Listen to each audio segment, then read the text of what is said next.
तो जब अखंड कीर्तन किया, तो अद्भुत उत्थान कीर्तन किया, नृत्य करने लगे, भावावेश में डूब गए सबके सब। तो श्री उद्धव जी महाराज वही लता पताओं से, गुरु लताओं से कीर्तन करते हुए, श्रीमद नारायण का नाम लेते हुए प्रकट हो गए। बोले श्री उद्धव जी महाराज की जय हो। श्री उद्धव जी महाराज को जब देखा, सबके सब प्रसन्न हो गए।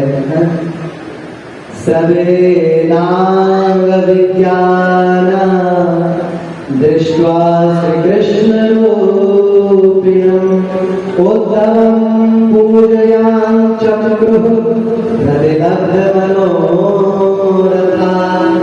उद्धव जी को देख करके सभी देवियां प्रसन्न हुई।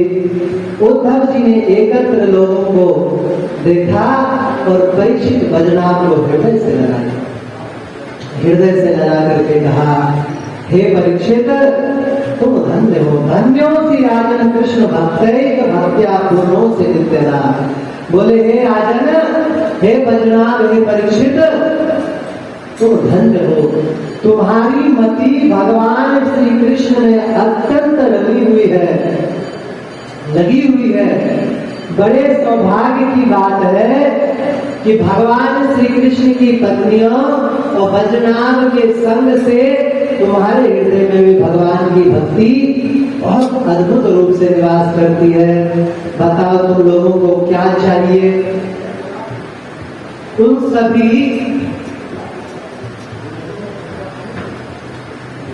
उन सभी रानियों ने और बजनाभ जी ने कहा, चाचा जी, दादाजी ने बोले, दादाजी हमें कृपा करके भगवान श्री कृष्ण की प्राप्ति कराने वाला कोई उत्तम साधन जो श्रीमद् भागवत महापुराण है उसके विषय में कुछ बताइए। तो इन्होंने महाराज ब्रज की बड़ी महिमा गाई श्री उद्धव जी। इन्होंने कहा है, एवं ब्रजस्तु राजेंद्र प्रपन्न भय भंजक श्री कृष्ण दक्षिणे पादे स्थान वेतस्य भजति। बोले हे राजन, ब्रज भूमि में सदा निवास करने वाले जीवों को अपने उद्धार के लिए चिंता करने की आवश्यकता नहीं। महाराज आप ध्यान दो, कभी वृंदावन में हॉर्न नहीं बजाते टेम्पो वाले, राधे राधे राधे राधे हटना भैया, राधे राधे राधे राधे। भिखारी लोग भी ये नहीं कहते, मतलब दे दो भैया 2 रुपया, राधे श्याम राधे राधे। महाराज यहाँ भिखारी तक राधे राधे राधे, ये स्थिति। और तो और दुष्ट से दुष्ट प्राणी भी होगा जो भगवान को भली ना माने, फोन पे भी राधे राधे कहती बोले, राधे श्याम भैया कौन है, राधे राधे जी कहाँ से बोल रहे हो? तो बोले नित्य निरंतर भगवान का नाम लेते। ब्रज की बड़ी अद्भुत महिमा इन्होंने गाया और बोले कि प्रपन्न भय भंजक, ब्रज में निवास करने मात्र से शरणागतों का भय दूर हो जाता। बोले क्यों? बोले श्री कृष्ण दक्षिणे पादे स्थान वेतस्य भजति। भगवान श्री कृष्ण का दाहिना चरण ही ब्रज है, ब्रज कोई और नहीं है। तो बड़े प्रसन्न हुए, बोले कि हम श्रीमद् भागवत महापुराण की आपको कथा सुनाएंगे। बोले कैसी कथा? बोले श्रीमद् भागवतम यत्र श्लोकम श्लोकाद्रमेव च तत्रापि भगवान कृष्णो वल्लभी विराजते। बोले भगवान श्री कृष्ण के भागवत का एक श्लोक, आधा श्लोक भी कहीं पाठ होता है तो भगवान श्री कृष्ण अपने गोपियों सहित, श्री राधा रानी सहित उनके हृदय में जाकर के निवास करते हैं। कथा समझ में आ रही कि नहीं आ रही है? आ रही है। देखो थोड़ा सा अलग होगा, पहले जो सुना रहे थे उनसे थोड़ा सा अलग ज्यादा होगा क्योंकि ये भाग छोड़ देते हैं। तो बोले ठीक है, यहाँ पर कथा सुन लो। और बोले महाराज इस पवित्र भारत में भी जन्म लेने के बावजूद भारते मानवम जन्म प्राप्य भागवतम मये श्रुतम पाप पराधीने रात्मघातस्तु तैः कृत। बोले भारत भारत में भी अगर कोई जन्म लेकर के श्रीमद् भागवत महापुराण का अगर श्रवण नहीं करता है तो बोले महाराज उसको पाप में आधीन है, पूरी तरह से लीन है। वो भले ही कोई पाप नहीं कर रहा फिर भी पाप में लीन है। कहते ना श्री तुलसीदास जी, तुलसी पिछले पाप सो हरि चर्चा नाम सुहाए। तुलसीदास जी ने भी इतना ही कहा है। बड़े बुजुर्गों ने आगे भी एक लाइन बना दिया, याद है? या तो काऊ पे लड़ उठे या उठी कर हो जाए। तो बड़े बुढ़ों में जोड़ा बोले जब पिछला पाप सिर पे आता है तो कथा सुनने नहीं देता, या तो लड़ाई करवा देगा, अरे ये व्यास कहा बात जो है हमको समझ में आ रही, भागवत में है कि ना है, या फिर लड़ बैठेगा या उठ के घर चले जाएगा या सो जाएगा। तो ये उद्धव जी महाराज कह रहे हैं, बोले श्रीमद् भागवत का कथा करने मात्र से ही जीवों का उद्धार हो जाता है। तो इन्होंने पूछा परीक्षित जी ने कि दादा आपको भागवत का ज्ञान कहां से प्राप्त हुआ? हमने पहले कहा ना एक बार, आप लोगों को ध्यान रखेंगे कि हम लोग किसे भागवत मानते हैं? सुखदेव और परीक्षित के संवाद जी को मानते हैं। परीक्षित जी ने प्रश्न किया, सुखदेव जी ने उत्तर दिया, वो भागवत है। तो अभी तो परीक्षित भी ठीक ठाक है, अभी तो सुखदेव जी का इधर आगमन भी नहीं हुआ है, कथा हुई नहीं है, फिर किस भागवत पुराण की कथा कह रही है? हमने प्रश्न किया था उस समय, कहा था समाधान भी करेंगे, ऐसा नहीं कि केवल प्रश्न उठाएंगे।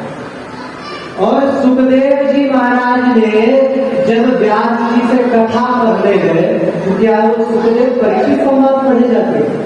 वहां जाके ये तो नहीं पढ़े होंगे कि भाई सुखदेव ने ऐसा का परीक्षित ने ऐसा सुना। तो प्रश्न करते, पिताजी सुखदेव तो नहीं, अभी तो मैंने कुछ कहा ही नहीं, फिर कौन से भागवत की बात चल रही है? सर्वप्रथम भागवत को ये अब आ रही है। बोले आपको भागवत का ज्ञान कहां से मिला? बोले जब मैं बाल्यकाल में छोटा सा था उस समय भगवान श्री कृष्ण की अत्यंत प्रीति तो मुझमें थी, परंतु भगवान कृष्ण अधिक से अधिक निवास करते थे कहां पर? पांडवों के निकट अधिक से अधिक वही निवास था उनका, क्योंकि देखो भाई भाई तो है ना, उद्धव जी कृष्ण मां अलग अलग है, भाई भाई एक कुल के हैं। तो मैं भगवान कृष्ण की सतत प्राप्ति चाहता हूं। उद्धव जी कह रहे हैं भागवत महात्मा सतत प्राप्ति चाहता था, तो क्या करता है? तो मैंने गर्गाचार्य से पूछा महाराज क्या करें? बोले कि एक बार क्या हुआ कि भगवान शेष नाग के निकट सांख्यायन मुनि गए और सांख्यायन मुनि ने वहां 1000 दिव्य वर्षों तक भगवान शेष के मुख से श्रीमद् भागवत की कथा सुनी। उसके बाद जब वो देवलोक आए तो सभी लोगों ने आग्रह किया कि हमें भागवत सुना। तो बोले कि ये भागवत सिखाओ हमें भी। तो बोले कि भागवत हर किसी को नहीं सिखा सकते, उसके लिए अधिकारी चाहिए। आगे आएगा तो उसने बताएंगे भागवत कहने का अधिकारी कौन है। तो परीक्षा हुई, तो परीक्षा में केवल बृहस्पति जी जो देवताओं के गुरु हैं वही पास हुए, तो उनको उन्होंने पढ़ा दिया। बोले हम वहां बृहस्पति जी के पास गए और उनके मुख से भली भांति भागवत की कथा पढ़ी। सांख्यायन प्रसादाप्तम श्रीमद् भागवतम पुरा बृहस्पति दत्तवान में तेरा हम कृष्ण वल्लभ। बोले शेष भगवान से सांख्यायन को प्राप्त हुआ प्रसाद रूप में, उनसे बृहस्पति को हुआ और बृहस्पति दत्तवान में भगवान बृहस्पति जी ने भागवत ज्ञान हमें दिया। तो भागवत की दो परंपरा आती है हमारे। एक परंपरा है श्री सनकादि भगवान, सनकादि भगवान से नारद जी, नारद जी से व्यास जी, व्यास जी से सुखदेव। दूसरी परंपरा कौन सी है? श्री शेष भगवान, शेष भगवान से सांख्यायन जी, सांख्यायन जी से बृहस्पति जी और बृहस्पति जी से फिर उद्धव जी। तो बोले हमें ऐसे भगवान की कथा प्राप्त हुई। बोले कि महाराज ने भगवान की कथा पृथ्वी लोक पर कब आई?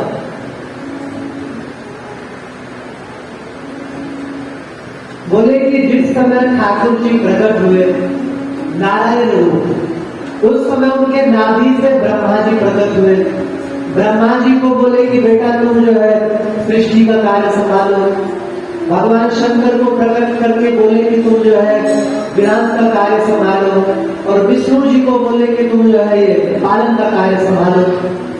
तो अब ये तीनों कार्य संभालेंगे। बोले महाराज कहीं ऐसा ना हो दैवी ये शाकुरमयी मम माया दुरत्यया, महाराज उस माया के चक्कर में अच्छे पड़ जाते हैं।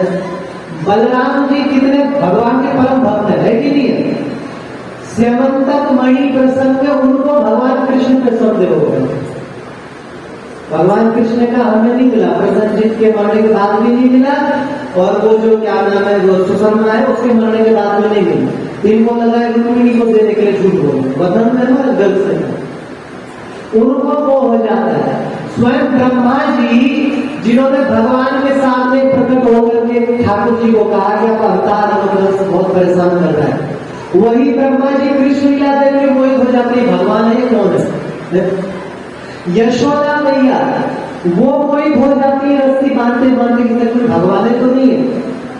तो बोले कि माया बड़ी दुरत्य है। बोले प्रभु हम सृष्टि करेंगे, हम पालन करेंगे, हम संहार करेंगे, लेकिन कहीं मोह के वशीभूत ना हो जाए।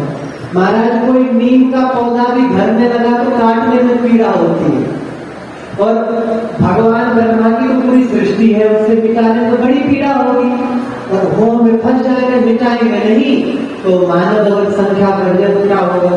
बोले ये कौन मेरे दादा, और ये परदादा, ये छड़ दादा, ये छड़ परदादा, और बोले 25 तो दादा घर में बैठे हुए हैं, उनका पालन पोषण बच्चे भी होते जा रहे हैं, 8 अरब से ज्यादा जनसंख्या हो गई है, संभालना मुश्किल हो जाएगा। तो मृत्यु भी आवश्यक है, और कोई चाहेगा कि अपना बच्चा मर जाए? चाहता है कोई नहीं चाहता। भगवान शंकर ने कहा आपने हमें बड़ा भयानक काम दे दिया। क्या? बोले तुम लोगों को मारो। मृत्यु के देवता भगवान शंकर, कहीं मोह ना हो जाए तो क्या करें? बोले कि तुम लोग भी भागवत का अध्ययन करो। बृहस्पति जी कहते हैं भगवान विष्णु ने ठाकुर जी को कहा, कृष्ण को कहा, हे देव प्रजानां पालनम देव करिष्यामि यथोचितम प्रवृत्त्या च निवृत्त्या च कर्म ज्ञान प्रयोजना। बोले पर यदा यदेव काले न धर्म ग्लानि भविष्यति, जिसको कृष्ण जी गीता में कहते हैं यदा यदा धर्मस्य ग्लानिर्भवति भारत। बोले धर्म संस्थापयिष्यामि यमतारैस्तदा तदा। तो बोले कि अवतार होगा, सब कुछ होगा, लेकिन बंधन मुक्त कैसे रहेंगे? बोले ठाकुर जी ने कहा, महाराज जी स्पष्ट है, कोई हम अपने मन से लगा करके नहीं बोल रहे, लेकिन ठाकुर जी का वचन है श्री कृष्ण उचुहु श्री कृष्ण वाच तस्मा अपि पुमानाद्य श्रीमद् भागवत मादिशत वाच च पठस्वै तव सर्वार्थ सिद्धे। ठाकुर भगवान श्री कृष्ण कह रहे हैं कि तुम तीनों के तीनों मनोरथ की सिद्धि के लिए, प्रजा पालन के लिए, प्रजा उत्पन्न करने के लिए, प्रजा नाश के लिए क्या करो? बोले श्रीमद् भागवत का पारायण। तो 3 प्रकार के पारायण हो गए। बोले कैसे? बोले महाराज ब्रह्मा जी जब कथा, ब्रह्मा जी की होती है ना कथा, ब्रह्मा जी के यहाँ जो कथा होती है वो होती है 15 दिन की पक्ष पारायण, या कभी कभी सप्ताह। निरंतर उनका पारायण चलता ही रहता है। परंतु जब भगवान विष्णु के यहाँ पर कथा होती है तो बड़ी रसमयी कथा होती है। अच्छा, कथा जितनी रसमयी होगी समय उतना अधिक लगता है कि नहीं लगता? अब शॉर्टकट करना हो, कुछ बीच में गाया 10 पन्ना पलट दिए, जनता को क्या पता चलता है, फिर आगे बढ़ गए, ऐसे ही करते हैं, फिर पलट दिया, कूप मंडूक गति, कूप मंडूक गति, मंडूक गति मतलब मेढक ऐसे ऐसे करके नहीं चलता है, कितना उछल उछल के भागना है। तो बोले ऐसे कथा करना हो फिर तो महाराज आपको महाराज जी ऐसे अंदाजा लगाना 60 दिन 7 रात कथा भागवत की 24 गुणे 7 कितने हो गए 168 घंटे हो गए। बीच में सुखदेव जी बोलते हैं परीक्षित पानी पी लो, इसका अर्थ ये बीच में विराम नहीं हुआ, लगातार चली 168 घंटे कथा चली। कौन सी मूल कथा, श्लोक श्लोक में कथा चली। ठीक है, अभी कितने घंटे में होती है, मान लो 4 घंटे रोज ले लिया आपने तो कितना हुआ 28 घंटे। उसमें भी 1-2 घंटा तो ठीक चिकर बचना है, जाता ही नहीं जाता। तो मुश्किल से 21 घंटे 168 घंटे की कथा 21 घंटे में कैसे कर लोगे भैया।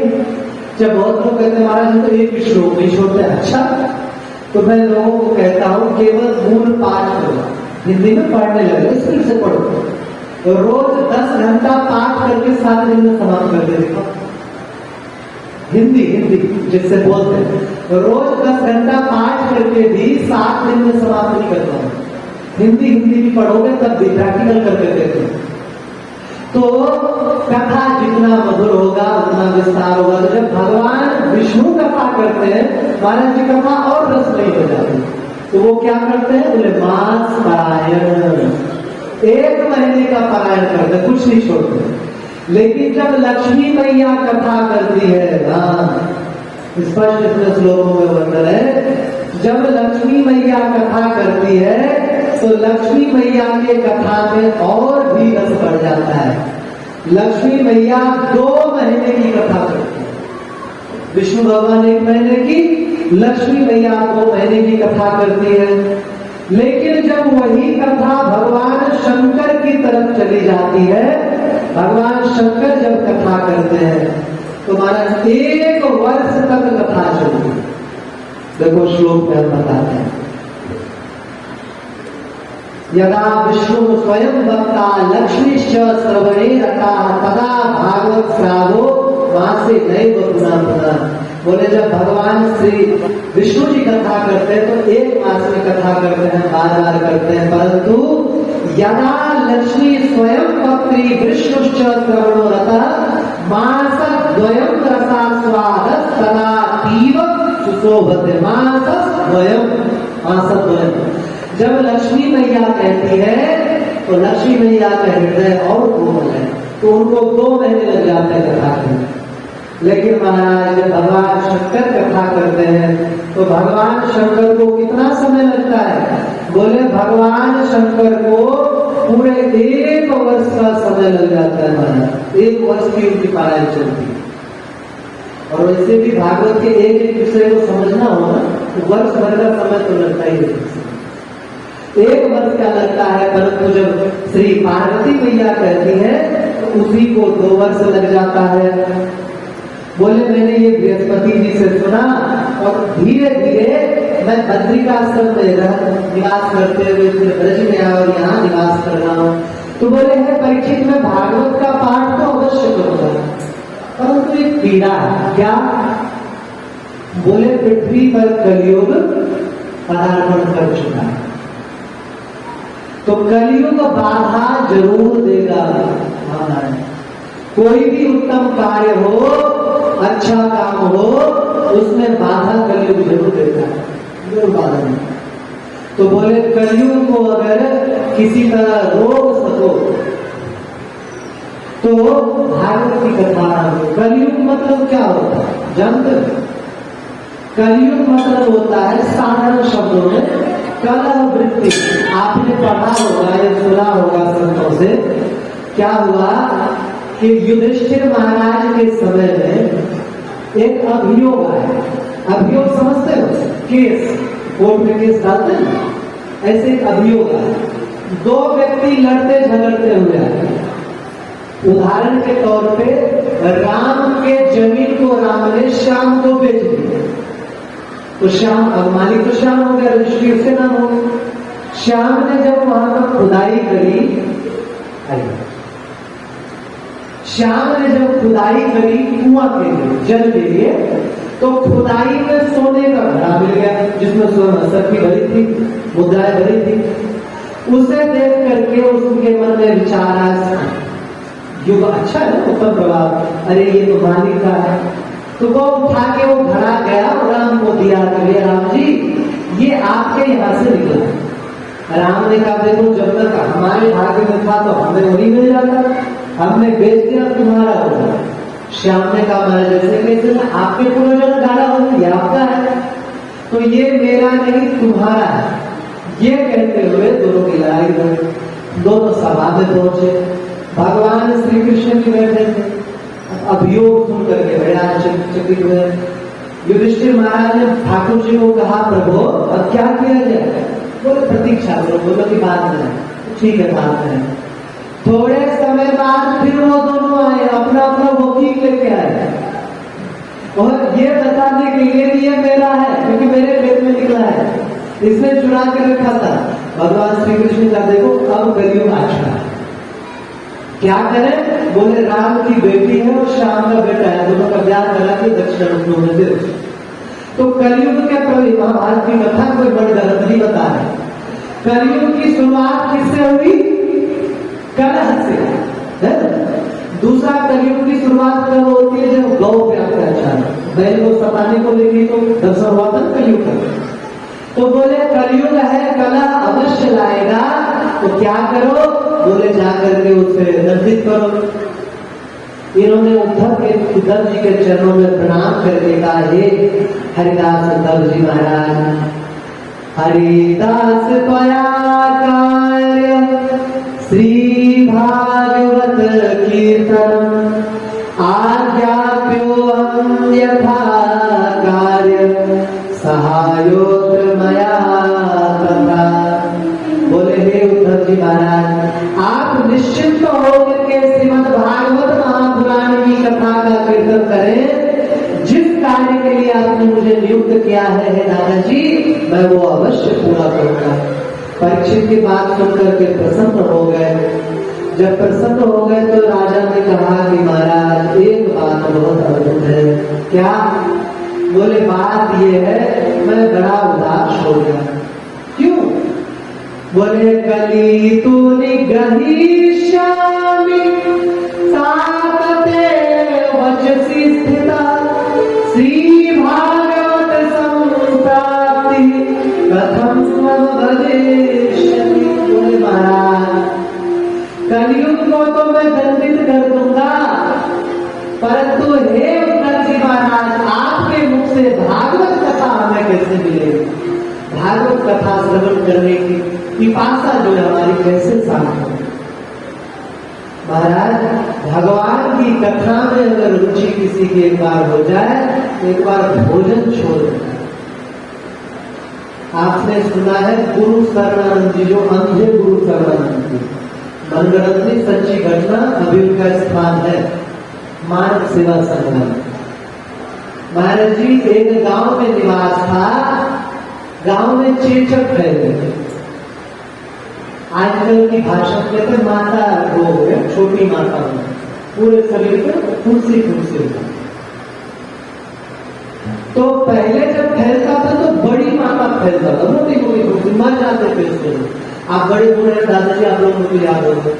तो गांव के गांव तक यहाँ के महंत जी है अभी पूर्व में श्री बंसीदास जी, उनको बच्चों में चेचक पूरे उनका गड्ढे ही करते हैं, देखा ध्यान में आप लोग। तो चेचक फैलता, तो चेचक में क्या हुआ? वो बालक जो था उसका नाम था राम कहर पांडे। उसकी दोनों आंख चली गई, पिता मर गए, माता मर गए, बड़ा भाई भी मर गया, केवल भाभी बची। तो इनकी एक रुचि बड़ी जबरदस्त थी, ये नित्य प्रति भगवान की कथा कहीं भी हो वहां जाकर के सुनते थे, किसी भी स्थिति। एक बार 3-4 कोस दूर कथा हो रही थी, ये रोज भक्तों के साथ डंडे पकड़ा के चले जाते कथा सुनने नित्य लिए। अब नाम तो राम सहल पांडे था, लेकिन अब नाम तो उसका होता है जिससे पैसा हो। नहीं तो लोग नाम बिगाड़ दे, टहलुआ टहलुआ कहने लगते लोग उसको। तो अब क्या है कि वो कथा सुनने जाते एक दिन बड़ी तीव्र वर्षा हुई थी, बहुत तेज बारिश। अब बारिश हुई और जो कथा थी 4-6 कोस दूर था। व्यास जी ने सोचा क्या कथा करें, और भक्तों ने सोचा कैसे जाए, कोई नहीं गया। भाभी माँ जो थी इनकी नित्य नियम से रोटी बना के दे देती थी, भिक्षाला में बना देती थी, वो लेके जाते कथा करते हुए सुन। कहा भाभी माँ, हाँ बेटा भोजन दे दो, कथा सुनते जा। बोले अरे बेटा आज तो हमें लगा वर्षा है, कहाँ जाओगे, हम भोजन नहीं बनाए थोड़ा देर से, तो माँ मैं कथा सुने तो जाओ। वो चल पड़े डंडे लेते लेते, फिसलने वाला रास्ता, मार्ग भटक गए, एक तो सूखे कुएं में जंगल में जाके गिर गए। एक तो ऐसे ही बारिश, ऊपर से जंगल घना, ऊपर से कुआं, और उधर से कोई रास्ता भी नहीं, कौन जाए बचाने के लिए। परंतु एक कहावत है ना, हारे को हरिनाम है, कौन सा अब बल तब बल और बाहुबल चौथो बल है नाम, सूर किशोर हरि के सब बल, हारे को हरिनाम। तो बोले अब हारे को हरिनाम, तो ठाकुर जी को पुकारने लगे, हरे कृष्ण कृष्ण कृष्ण हरे हरे, हरे राम जप कर रहे थे। तो मानना है कोई बात नहीं, भगवान का नाम लेते हुए चले जाएंगे। तब तक ठाकुर जी ने रूप बनाया एक भक्त का, और उधर से आए, अरे राम दयाल पांडे जी यहाँ क्या कर रहे हो? अरे भैया पैसा मेरा, तुम इधर से कैसे आगे? बोले कि रास्ता भटक गए। हाँ आज थोड़ी लेट हो गई कथा सुनने में, हम भी जा रहे हैं, तुम यहाँ कैसे गिर गए? भैया गिर गए, रस्सी ले आओ, हमें निकालो। वो बोलते हैं अरे कुएं में जाओ। बोले तो गड्ढा है, गड्ढा ये लो, हाँ आ जाओ। अब एक बात बताओ, भले वो अंधा था, मुल्क तो नहीं था, तो टकराते हुए गिरा था। भैया हम तो अंधे आदमी, हम तो तुम्हारा हाथ तुम ही पकड़ के ठाकुर जी ने निकाला, हाथ पकड़ के वहां पहुंचा दिया। वहां रामदयाल पांडे जी पहुंचे तो व्यास जी ने कहा, अरे रामदयाल पांडे जी आपकी भाभी माँ आके रोटी दे गई। रोटी पाया, बीमार थे, भाभी बोले तुम्हारी भाभी माँ ने पान दिया था, खाया, हमारी बीमारी सही हो गई। खूब कथा हुई। इधर भाभी माँ रोटी बना के दौड़ी आ रही, आई देखो कहा जरूरी ये रहा, लो बेटा भोजन कर ले। भाभी माँ आप दोबारा आ गई? व्यास जी बोले दोबारा क्यों? बोले बाबा मैं तो अभी आ रही हूँ, लेट हो गई, भोजन बना के दौड़ती आई कि बेटा भूखा न रह जाए। अरे पुराने जमाने का भाव भी है, देवर भाभी के संबंध, माँ बेटा के संबंध। तो बोले अच्छा जितने वहां श्रोता थे वो बोली देवी झूठ क्यों बोल रही है? फिर इन्होंने कहा अरे ये भगत भी प्रमाण है जो मुझे बचा के लाया, निरंजन भगत से पूछो। निरंजन भगत करे हम कब बचा के लाए आपको? तब सबको समझ में आ गया, हो ना हो ये ठाकुर जी की लीला है, बचाने वाले ठाकुर जी, रोटी लाने वाले ठाकुर जी। उसी दिन से उन्होंने प्रण लिया कि अब पूरा जीवन मैं भगवान को समर्पित कर दूंगा। ऋषिकेश गए, फिर बनारस गए, और उनके चरित्र में बाल्यकाल की घटना में ये छपा हुआ, ये मानव सर्व सेवा संभाल। तो कहने का तात्पर्य ये है कि भगवान के कथा में अगर किसी की मति रम जाए, किसी की बुद्धि पक जाए, तो उसे अपने उद्धार की चिंता की आवश्यकता नहीं। तो महाराज भगवान की कथा सुनते ही जिसका मन बिगड़ जाए, अरे ये क्या ये बार बार सुना है, क्या सुनना, महाराज उससे बड़ा पापी जीव हूँ। हमारे गुरु जी एक बात कहा करते हैं, परम पूज्य मनोपीठाधीश्वर जी महाराज, वो कहते हैं जब भी कथा सुनने जाओ पंडित जी, खाली होके जाओ, ये सोचे कि मुझे कुछ नहीं आता, निरक्षर भट्टाचार्य है, बोले तब कुछ लेके आओगे। और अगर ये सोच के जाओगे कि हम तो पहली जानकार है, हमें क्या कथा सुनाएगा, कुछ लोग बोल भी देते हैं हमने उसकी सुनी, उसकी ये व्यास क्या सुनाएगा, इसमें जितनी पानी नहीं पी उतनी घी पी चुके हैं, ये तक कह देते हैं। तो बोले जब सुनने जाओ तो बिल्कुल निरक्षर भट्टाचार्य बन करके जाओ, तब कुछ प्राप्त कर पाओगे। खाली होने कभी तो कुछ भरेगा, वरना जरा सोचो हनुमान जी महाराज जहां कथा होती वहां सुनने जाते हैं, वर्णन है शास्त्रों में, जहां कथा होती है हनुमान जी जाते हैं। अब हनुमान जी अगर अपनी योग्यता का विचार करने लगे, ज्ञानिनाम अग्रगण्यम, ज्ञानियों सबसे बड़े ज्ञानी, उनसे बड़ा कोई ज्ञानी नहीं, वो अगर विचार करने लग जाए तो क्या उनको कोई कथा सुना सकता है? कोई नहीं सुना सकता। तो कथा कभी भी सुनने जाना हो तो बिल्कुल अज्ञानी होकर के जाओ, लेकिन इतने भी अज्ञानी होके मत जाओ कि व्यास कुत्ता सुना रहा है, बिल्लों की कथा सुना रहा है, आप भी क्या चल रहा है, इतने भी अज्ञानी होके। तो इन्होंने कहा महाराज हमें भागवत की प्राप्ति कैसे होगी? उद्धव जी ने कहा हे परीक्षित तुम चिंता मत करो, बोले इस भागवत के प्रधान अधिकारी तो तुम ही हो। हाँ, बोले तुम्हें भगवान श्री कृष्ण स्वयं ही सुखदेव रूप से आकर के कथा सुनाएंगे और तुम्हारी ही कथा प्रसिद्ध होगी। आज भी श्री उद्धव जी महाराज की कथा के विषय में बहुत कम लोग जानते हैं कि पृथ्वी पर सर्वप्रथम जो कथा हुई वो उद्धव जी महाराज ने कही, बहुत कम लोग जानते हैं, जो शास्त्र पढ़ते हैं वो जानते हैं, ज्यादातर कितना जानते हैं? सुखदेव जी महाराज। बोले प्रचारित तो तुम्हारी ही कथा होगी। हाँ, श्री परीक्षित जी महाराज गए, श्री उद्धव जी महाराज ने बड़ा दिव्य कथा सुनाया। महाराज कथा सुनने के बाद अंतिम 1 मास तक कथा सुनाते, अंतिम समय में बड़ा दिव्य कीर्तन हुआ, ऐसा अद्भुत कीर्तन हुआ कि भगवान श्री कृष्ण प्रकट हो गए। बोले कृष्ण कन्हैया लाल की जय। थोड़ा कीर्तन हम भी करते हैं।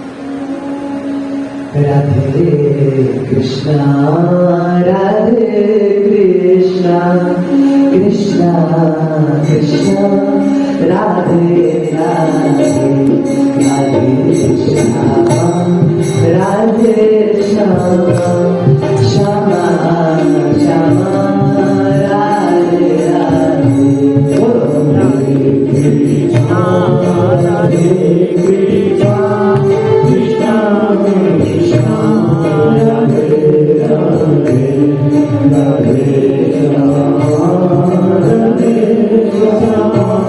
श्यामा श्यामा राधे राधे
तो ठाकुर जी के प्रकट होते ही ठाकुर जी ने सभी भक्तों को अपने हृदय में समाया।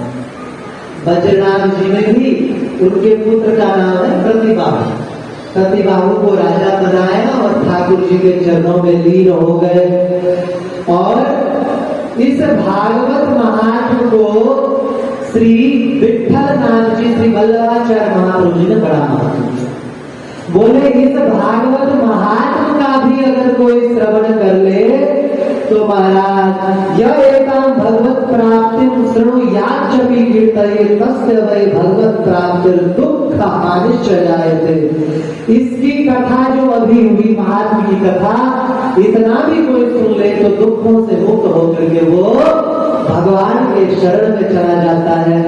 तो एक तो श्रीमद् भागवत महापुराण की इस महात्मा का वर्णन शास्त्रों में किया गया है। अब गोकर्णोपाख्यान प्रारंभ करते हैं। श्री सूत जी महाराज ने शौनक जी से कहा कि श्रीमद् भागवत महापुराण की कथा परीक्षित जी को सुनाने के लिए जिस समय सुखदेव जी उत्कट ही हुए थे, आरंभ ही हुए थे, बोले उसी समय इस भागवत के महात्म का पता चल गया। कैसे पता चल गया? बोले उसी समय क्या हुआ, इनको संक्षिप्त में कहते हैं क्योंकि ये करना ज्यादा सुनिए। उसी समय देवता प्रकट हो गए और देवता अमृत कलश लेकर के और बोले कि सुखदेव जी महाराज हम आपके पास एक विनती लेकर के आए हैं। क्या विनती लेकर के आए हो? बोले परीक्षित महाराज को तो यही पीड़ा है ना कि तक्षक डस लेगा, मृत्यु हो जाएगी, और तो कोई पीड़ा है नहीं। फिर क्या? बोले आप जो है ये अमृत पिला दो परीक्षित महाराज और कथा रूपी सुधा का पान हमें करा दो। उस समय श्री परीक्षित जी की ओर सुखदेव जी ने देखा, मानो आंखों से प्रश्न कर रहे हो, बताओ परीक्षित अमृत पियोगे? अच्छा, परीक्षित के मन में तनिक भी वासना होती तो क्या कहते पता है? अरे ठीक है महाराज, अब अच्छा है भागवत कथा इनको सुना दीजिए, हम अमृत पी लेते हैं, कुछ दिन तक राजपाट संभाल लेंगे, प्रजा की सेवा, भक्तों की सेवा करेंगे। लेकिन महाराज उन्होंने आंख उठा करके भी अमृत को नहीं देखा और सुखदेव जी से क्या बोले? बोले गुरुदेव भगाइए, ये कहां से भोजन के बीच में कणिका आ गया। कणिका समझते हैं? भोज्य पदार्थ खा रहे बीच में कोई तिल का घास आ जाए, मुझे बड़ा अच्छा सकते ही क्या है। बोले भोजन के बीच में कणिका जाने कहां से आ गए?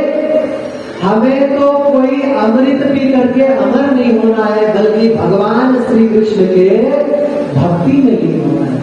महाराज हमें कुछ भी ऐसा नहीं चाहिए। का देखो जवाब तुम्हें मिल गया, अब चले जाओ लेकर के। तो बोले महाराज फिर एक बार विचार कर लो, अमृत जैसी चीज बार बार नहीं मिलता। ये इसमें नहीं लिखा है, लेकिन कार्य भावे कारण, बिना कार्य के कारण तो होता नहीं।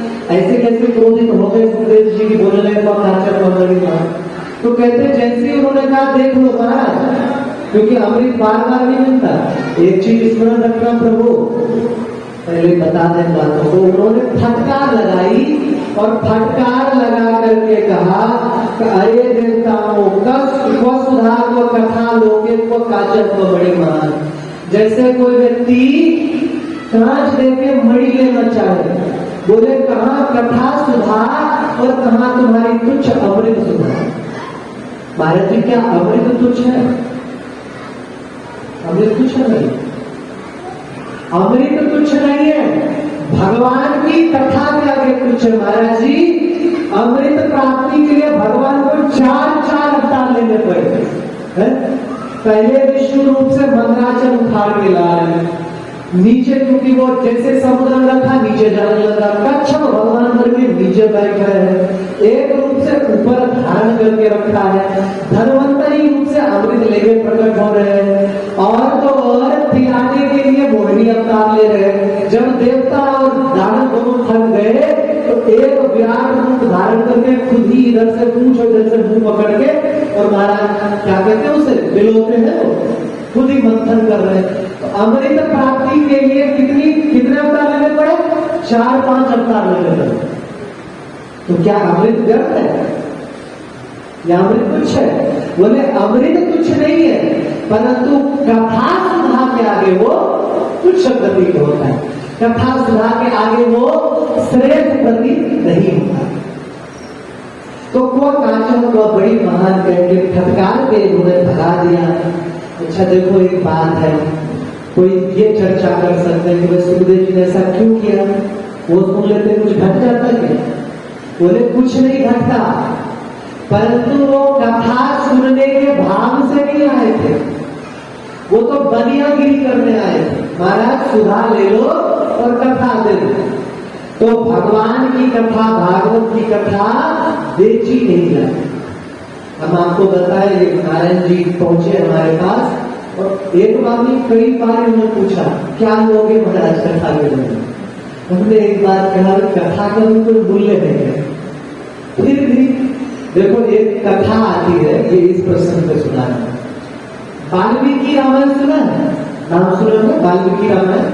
59-60 सर्ग में देखो ना, 2 अध्याय कथा।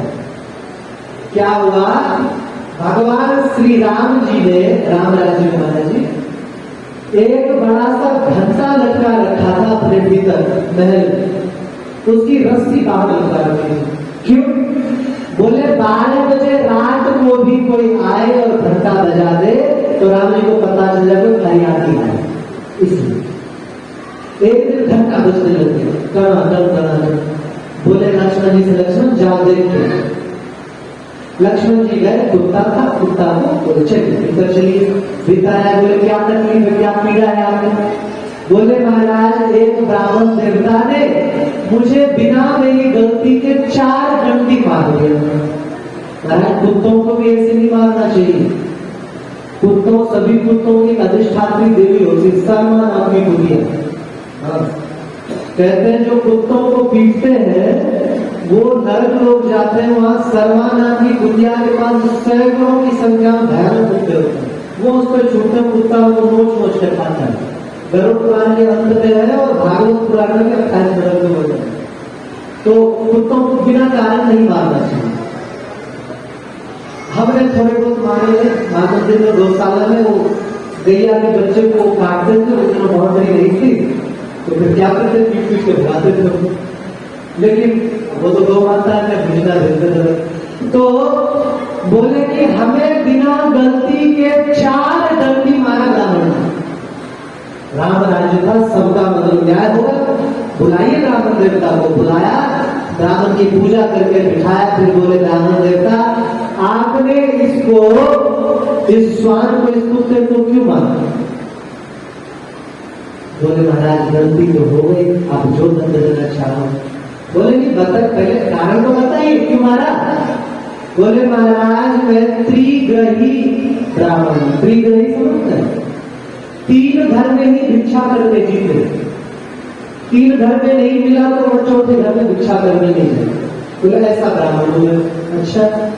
तो बोले कि मैं एक दिन क्या संध्या बंधन कार्य में देर हो गई, भिक्षा के लिए गया तो ज्येष्ठ मास की गर्मी, जून की गर्मी में सिर पे छाता नहीं, पाँव में जूता नहीं, पाँव महाराज जी यहाँ पे कितना होता है पता नहीं। हम प्रवास ये फेरी में जाते, प्रवास में दोपहर भी फिर भिक्षा करने लगा तो धूप में इतना जलता था वो रेत, भागना पड़ता था। तो इतना तप जाता, यहाँ भी तपता होगा, पैर नहीं रख पाते, 47 डिग्री तक गर्मी हो जाती है। बोले इतनी गर्मी में भिक्षा लेने गए, भूखे पेट, एक घर में जातक सूतक, तो दूसरे घर में मरण सूतक, तीसरे घर में भी ऐसा कुछ था, भिक्षा मिली नहीं। अच्छा बता, पेट में भोजन ना हो, गर्मी लग रही हो, शरीर जल रहा हो, पैर में जूता ना हो, सिर पे छाता ना हो, ऐसे समय व्यक्ति को क्रोध आता है कि नहीं आता है? बहुत क्रोध आता है। चिढ़ाते देखो थोड़ा सा, ऐसे व्यक्ति को आप ऐसे से करके रोको, बुरा नहीं लगेगा। लेकिन सिर पे 100 किलो का बोझ, फिर रोको को मजाक करोगे, उसे बुरा लग जाएगा।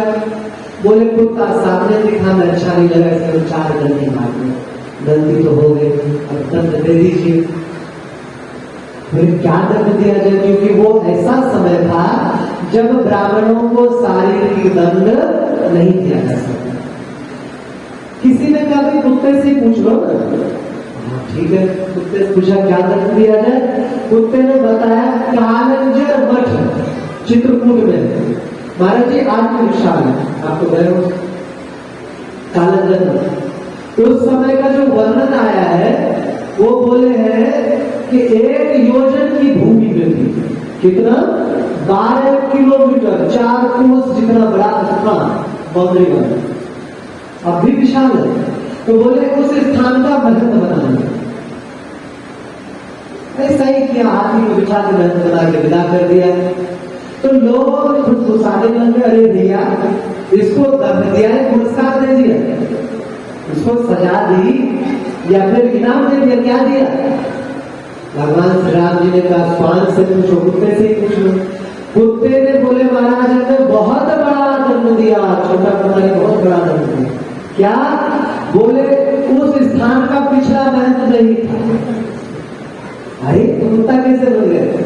बोले महाराज बड़ा समझ भिक्षा करके रोटी लाके खाता था, नित्य सत्संग करता था, ठाकुर जी की पूजा करता था, आराधना करता था। परंतु एक बार क्या हुआ, जो पुजारी ब्राह्मण वैसे समझते होंगे, ठंड के समय घी बहुत जम जाती है, तो बत्ती भी निकालना कठिन पड़ता है। तो निकाल रहे थे, नाखून बड़े बड़े थे, तो उसे घी चला लिया भीतर। कोई नहीं, ठाकुर जी की आरती करी, खिचड़ी भोग प्रसाद बना मालूम हो, ठाकुर जी को भोग लगा के जब खिचड़ी पाया तो गर्मी पाकर के नाखून के भीतर की जो घी थी वो उसमें चली गई।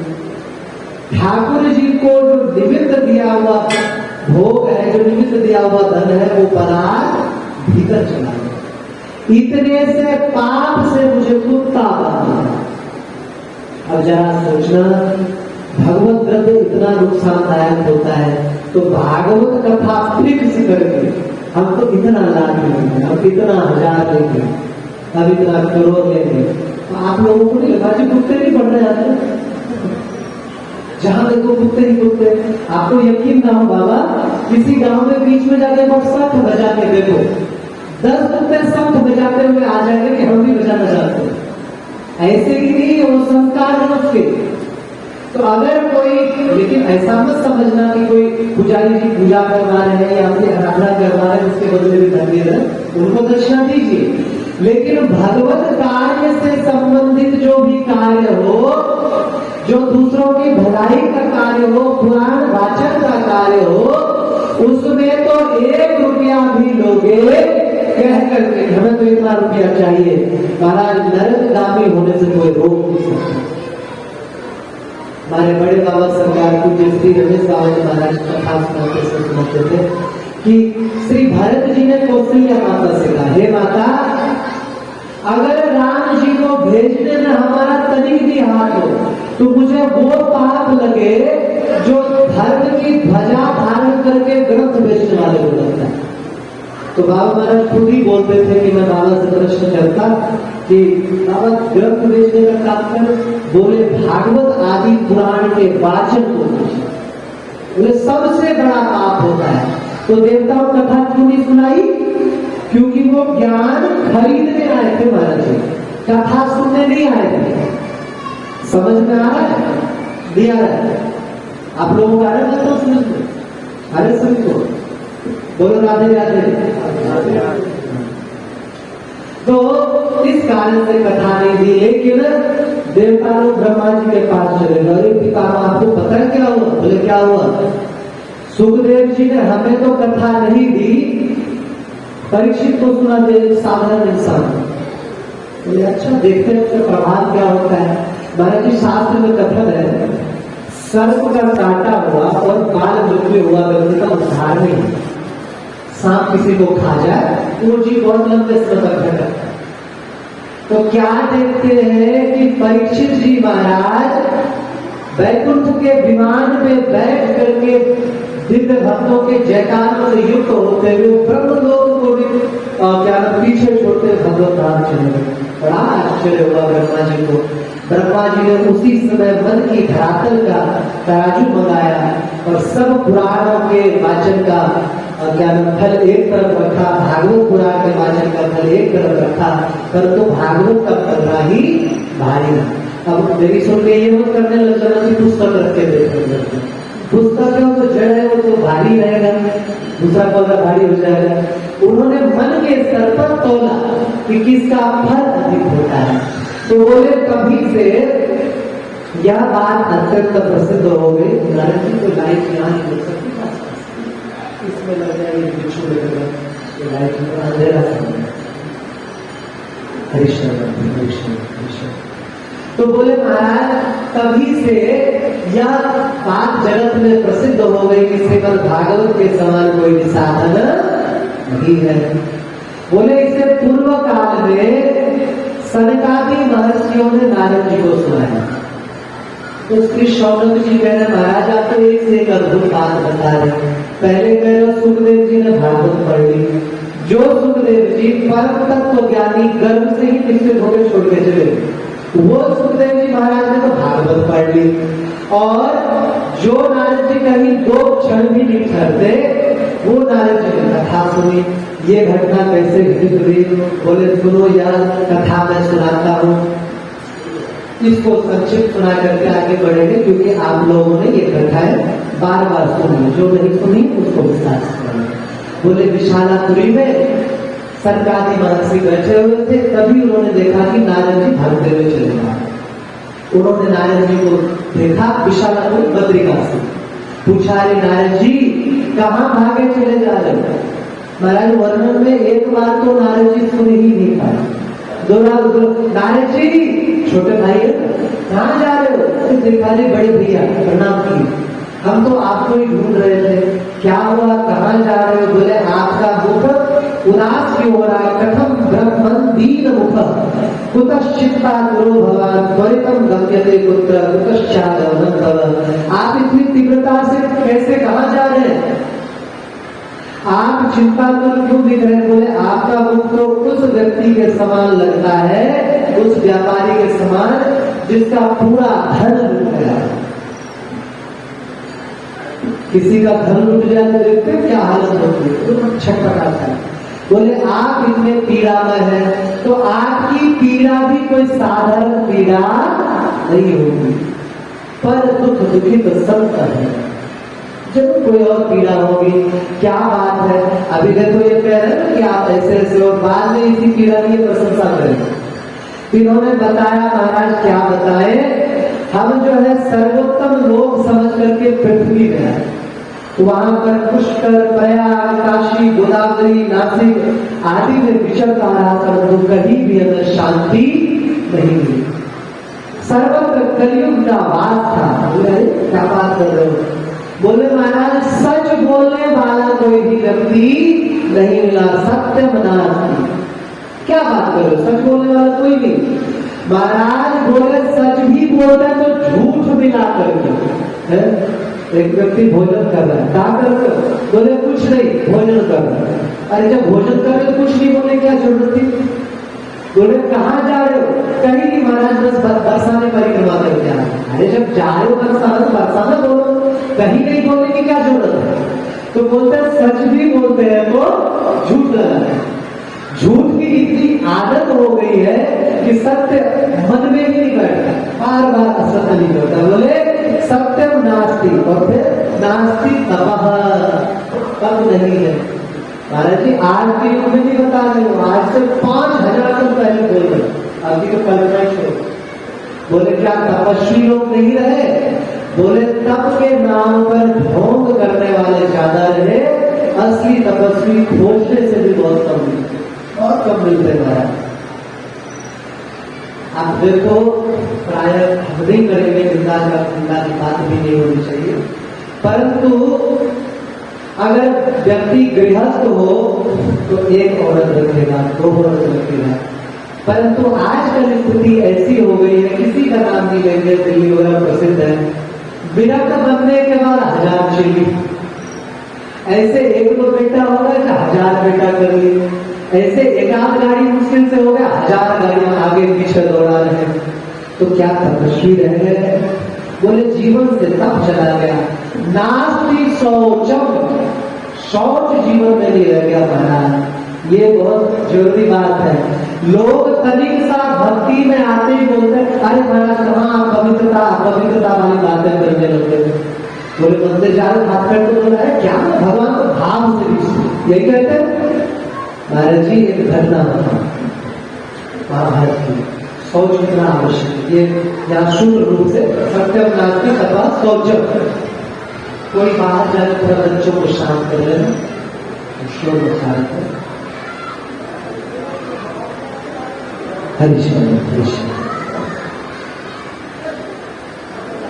एक घटना क्या घटित हुई, महर्षि उत्तम का नाम सुना होगा।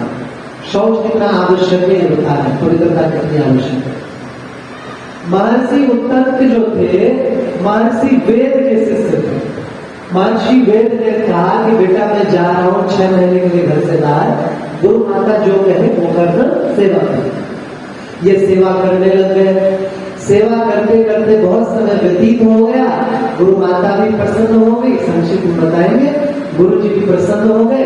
गुरु माता ने कहा पतिदेव इन्होंने बड़ी सेवा की, तो बोले बेटा जाओ तुम घर चलो, मैं आशीर्वाद देता हूँ जितना भी ज्ञान है वो तुम्हारे हमेशा कठिन है। बोले गुरु जी कोई गुरु दक्षिणा? बात बड़ी बढ़िया, संतों को देख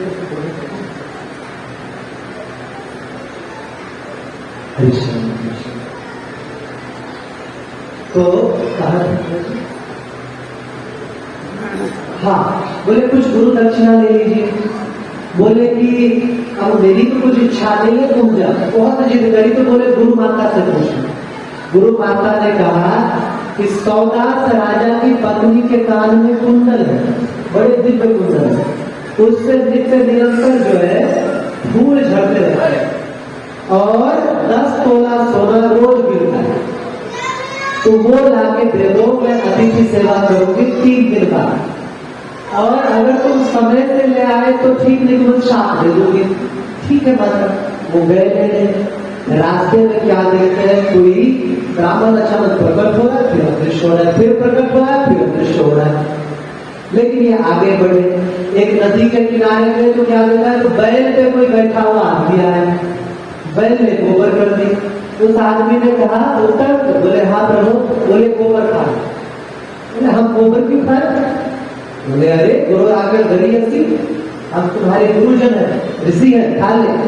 ठीक है, गोबर खाया, सागर नाचमत किया, भूत भरे और चल पड़े। राजा सौदास के यहाँ पर गए और बोले कि क्या चाहिए प्रभु? बोले ब्रह्मचारी जी बोले उत्तर जी आपकी पत्नी के कानों में कुंडल है, वो हमें दीजिए। बोले महाराज हमसे क्यों पूछना, जाकर रानी से ले, किसी को मना तो है नहीं कानून साधनों को। वो भीतर गए, फिर बाहर आए, बोले राजन आपकी रानी तो भीतर है ही नहीं। तो क्या बात कर रहे हैं आप? जरूर आपके जीवन में कुछ न कुछ अपवित्रता है। नहीं तो मेरी रानी परम पतिव्रता स्त्री है। जो उच्छिष्ट रहता है, जो शरीर से पवित्र नहीं रहता, उसको दर्शन उसके नहीं होते। तब स्मरण आया कि हाँ ऐसा ऐसा हो रहा था, विधिवत आचमन किया, मुल्ला किया, है ना, नियम 4 मुल्ला करना चाहिए। फिर जाके देखा तो दर्शन हुए कुंडल लेकर के। ये पूरी कथा अभी नहीं बताएंगे। तो कुंडल जाके वहां कर दिया।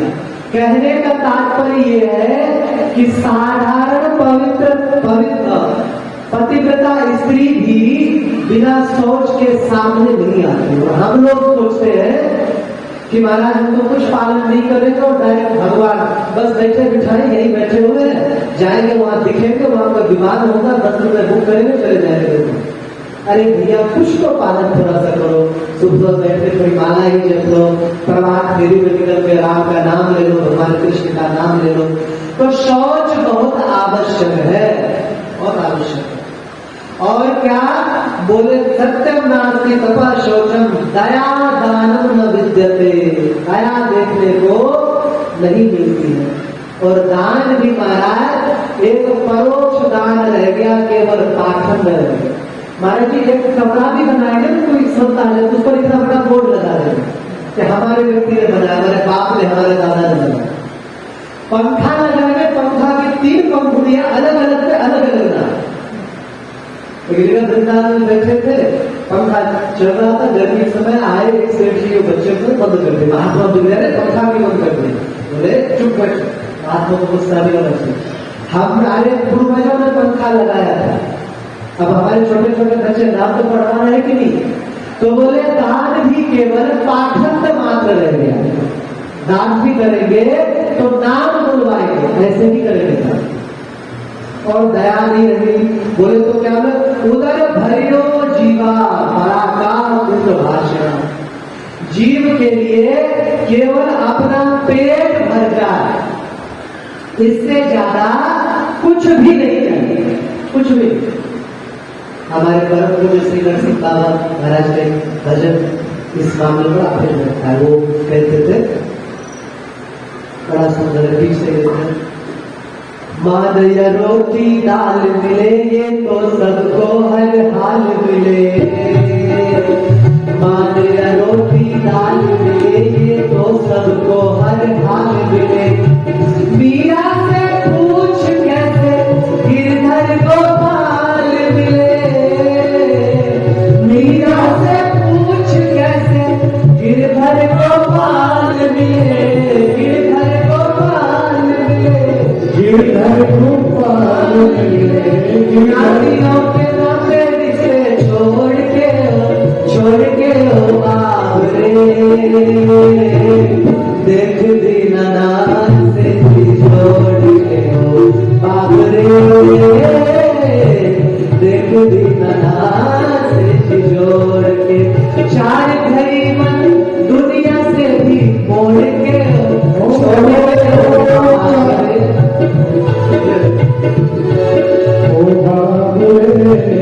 देख दीनानाथ से भी जोड़ के ओ बाबरे, देख दीनानाथ से भी जोड़ के। तो इसमें बड़ी प्यारी लाइन है, मान या रोटी दाल मिले ये तो सबको हाल हाल मिला।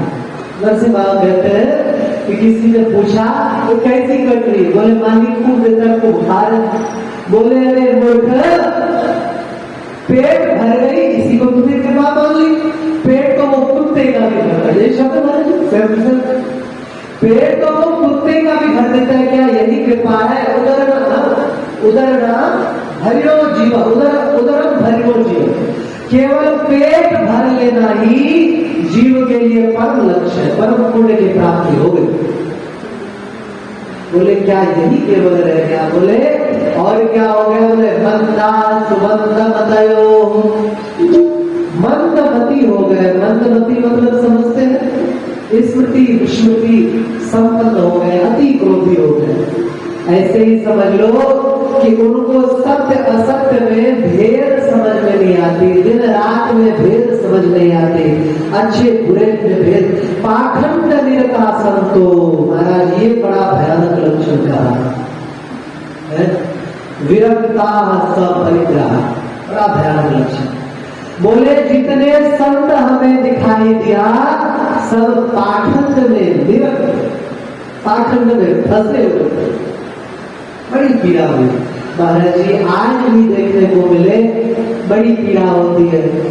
जब संत बड़े पद पर पहुंचते हैं ना, फिर भगवान भूल जाते हैं, फिर अपना ही लौकिक पहनवाते हैं, अपना ही मूर्ति बनवाते हैं। नाम नहीं लेंगे, समझ आप लोग सभी समझ ही रहे, अपना फोटो लगवाएंगे और अपनी रामायण बनवाएंगे कि फलाना रामायण, फलानी गीता। राम जी के रामायण से मतलब खत्म हो जाएगा। तो जैसे ही आगे बढ़ते हैं वैसे ही इनके मन में भक्ति भाव समाप्त हो जाता है। पाखंड निरता संतो और विरक्ता सपरिग्रह, विरक्तों के आश्रम में गए नारद जी। बोले वहां क्या देखा? बोले वहां कोई गरीब गरीब आ जाए, संत साधु आ जाए तो रहने की व्यवस्था नहीं है। फिर बोले कमरे बने हुए फिक्स, इतना रुपए दो, ये फीस है, और रहो और जाओ। विरक्तो सपरिग्रह। और क्या बोले? तरुणी प्रभुता आगे है, ये लक्षण भी अद्भुत है। बोले घर में स्त्रियों का राज्य हो गया, अभी माताएं बोलेंगे क्यों बाबा हमारा राज्य नहीं होना चाहिए घर में, क्या हमारी चलनी नहीं चाहिए? बोले बिल्कुल चलनी चाहिए, आपकी भी चलनी चाहिए, लेकिन हर चीज की एक सीमा होती है। माताओं ने तो हमारा धर्म कर्म संभाला है। आप लोग इस बात को मानते हो? आज संतोषी माता का व्रत है, आज विष्णु जी का केला पूजन है।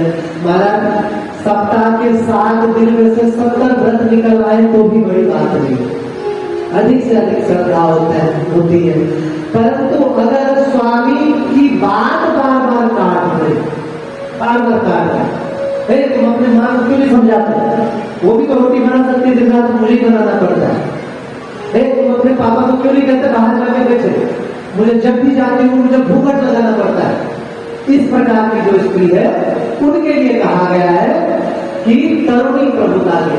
महाराज ऐसा भी समय आता है कि स्त्रियां, एक व्यक्ति ने, एक लड़की ने लिखा सोशल साइट में लिखा कि अगर माता पिता की सेवा की जिम्मेदारी बेटा की जगह बेटियों को मिलती तो कोई वृद्धाश्रम नहीं होता। बड़ी अच्छी बात कही। परंतु एक बालक ने कहा कि अगर हर बेटी सास ससुर को ही अपना माता पिता मान ले तो फिर वृद्धाश्रम की कभी जरूरत नहीं पड़ेगी। सास ससुर को माता पिता तुम मान लो, तुम्हारी जो भाभी है वो अपना मान लेंगी, महाराज सब प्रसन्न रहेगा। तो तरुणी प्रभुता के इस अर्थ में है जो पति को बस में करने का प्रयास करे, सास ससुर की देखभाल न करे, ऐसी तरुणी। आ रही है समझ में? नहीं आ रही है? आ रही है। और बोले श्याल को बुद्धिदायक साले सलाहकार होना। महाराज एक बात याद रखना, अगर ब्याह के बाद लड़की के घर वालों का लड़के के घर वालों के इंटरफेयर रहे, उस परिवार का सत्यानाश होना ही होना है। लिखित में रखिए। एक उदाहरण सबसे पक्का, गांधारी के सगे भैया शकुनी मामा, वो रहे घर में, पूरा सत्यानाश करवा के माने कि नहीं माने? शाले को अरे क्या साले का अपमान करना चाहिए? नहीं, साले साहब आए, वो खिलाए पिलाए, एक आधे करके घुमाए, बोले अब आप पधारो, अब दिलाओ, आपको भी काम करना है। तो श्याल को बुद्धिदायक कन्या विक्रयो लोभा दंपत्ति नाम शब्द। महाराज कन्या का विक्रय हो रहा है। आपको नहीं लगता है कि हम सब के सब इसमें शामिल हैं? कन्या विक्रय केवल इस बात से नहीं कि कन्या को बेच रहे, कन्या विक्रय इस अर्थ में भी है कि महाराज दक्षिणा पहले सेट हो जाती तब हम कन्या लेंगे, इतना है तब कन्या लेंगे। एक बहू सुबह लेटी हुई थी, सास आई, अभी तक लेटी हुई है, हमारे घर में ये सब नहीं चलेगा। बोले सासू मां हम तो ऐसे ही रहेंगे। अरे तुम्हें तहजीब नहीं है बात करने की, सभ्यता नहीं है। एक लिस्ट निकाली, तो निंदा नहीं कर रहे, हम बात बता रहे। लिस्ट निकाली, बोले आपने लिस्ट में जो जो मंगाया था वो सुन लीजिए, एक फ्रिज, 2 कूलर, एक एसी, एक टीवी, एक ये एक वो, 50 लाख रुपया, एक मोटरसाइकिल, एक कार। तहजीब तो कहीं लिखा ही नहीं, आदर देना कहीं लिखा ही नहीं है। और बोले ये सब देने के साथ साथ मेरे पिताजी ने और चीज दी इसमें दूसरा। बोले बेटी अगर फिर भी कोई परेशान करे इतना देने के बाद वो चीज है। बोले क्या है? तो निकाल ले पिस्टल। बोले तो परेशान करे तो ये है। सासू अरे बिटिया बड़ी जल्दी जल्दी तू तो आराम कर। कहने के तात्पर्य क्या है? कन्या विक्रय हो, मतलब कन्या का विक्रय किस भांति हो रहा है? इस भांति भी हो रहा है। और दोनों पक्ष देखना पड़ता है ना, मतलब ज्यादा लोग दोनों तरफ से होता है। लड़का भी तो सरकारी ही चाहिए, लड़का सरकारी चाहिए तो दहेज दो। तो कन्या विक्रय लोभा दंपत्ति नाम जंगल में, दंपत्ति में लगातार कलह मचा हुआ, स्त्री पुरुषों में प्रेम। महाराज जी विवाह विच्छेद शब्द शास्त्र कहीं पढ़ा नहीं, आपने कहीं पढ़ा विवाह विच्छेद हो कहीं? कि राम जी बैठे थे, सीता मैया ने कहा तुम तो बात बात पे आ जाते हो लोगों की, हमें छोड़ दो, जाओ हम तुम्हें तलाक देंगे। कहीं कहा ऐसा नहीं है ना, विवाह विच्छेद है ही नहीं। लेकिन ऐसा समय आया गांव में तलाक होने लगे, शहर में, भारतवर्ष में होने लगे। क्यों? क्योंकि आपस में प्रेम नहीं रहा। और बोले क्या, आश्रमाय वनेरुद्धास्तिथ्यानि सरितस्तथा देवतायतनान्यत्र दृष्टेन नष्टानि भूरिशः। बोले महात्माओं के आश्रम, तीर्थ और नदियों में विधर्मियों का अधिकार हो गया। महाराज जी इस बात को अब तो समझ सकते, पहले नहीं समझते। 2007 में कई आश्रमों में जाके बोले कि वृंदावन में 4 घर हो गए, 4 घर हो गए, 4 घर हो गए। और महाराज जी 2021 में जब बकरीद में वृंदावन में 8,000 मुसलमानों ने बकरा काटा, अभी तब लोगों को होश आया, मुसलमान इतने बढ़ गए, वृंदावन में इतने मुसलमान है। जहां देखो उनकी तीर्थों में संख्या बढ़ती जा रही, बढ़ती जा रही, बढ़ती जा रही। महाराज 8 घर हुए हैं, बरसाने में वही बना लिया मस्जिद, वही 4-5 लोग करते रहते हैं। नंदगांव में मस्जिद बन गई महाराज, कभी एक मुसलमान नहीं। ये हम हिंदुओं की कायरता का फल है कि हमारे तीर्थ स्थानों पर विधर्मियों का लगातार वास होता चला जा रहा है। एक दिन ऐसा आएगा कि वो मार काट करके खत्म करेंगे। महाराज जी ब्रजमंडल परिक्रमा रस्सी ब्रज यात्रा में वर्णन किया है कुछ श्री रमेश सरकार ने। एक लेखक ने लिखा है, जब वो मथुरा गया तो जमुना गोकुल से मथुरा जाना था, तो इस तरफ होके गया तो क्या देखता है, उस समय अबदाली ब्रज से मिला। महात्माओं के आश्रम में जगह जगह कटे हुए मुंड मिले, हर थोड़ी दूर पे, हर थोड़ी दूर पे गाय के मांसों को काट काट के मुंड इकट्ठा कर दिए थे विधर्मियों ने। अब उसका वर्णन करने लगे, पूरी भागवत उसमें निकल गई। इतना अत्याचार किया, बार बार खंडित किया है, लेकिन उसके बावजूद हम लोगों का मुस्लिम प्रेम समाप्त नहीं होता। हम लोग देखते नहीं है महाराज, इन बातों को ध्यान देना चाहिए आप लोगों को। कभी कुछ खरीदने भी जाओ तो देख लो हिंदू है कि मुसलमान है। हिंदू को 2 रुपए दोगे वो आगे बढ़ेगा, मुस्लिम को 2 रुपए दोगे ना वो हथियार बनाएगा और तुम्हें ही मारेगा। 2012 याद है कोसी का दंगा, याद है, भूले?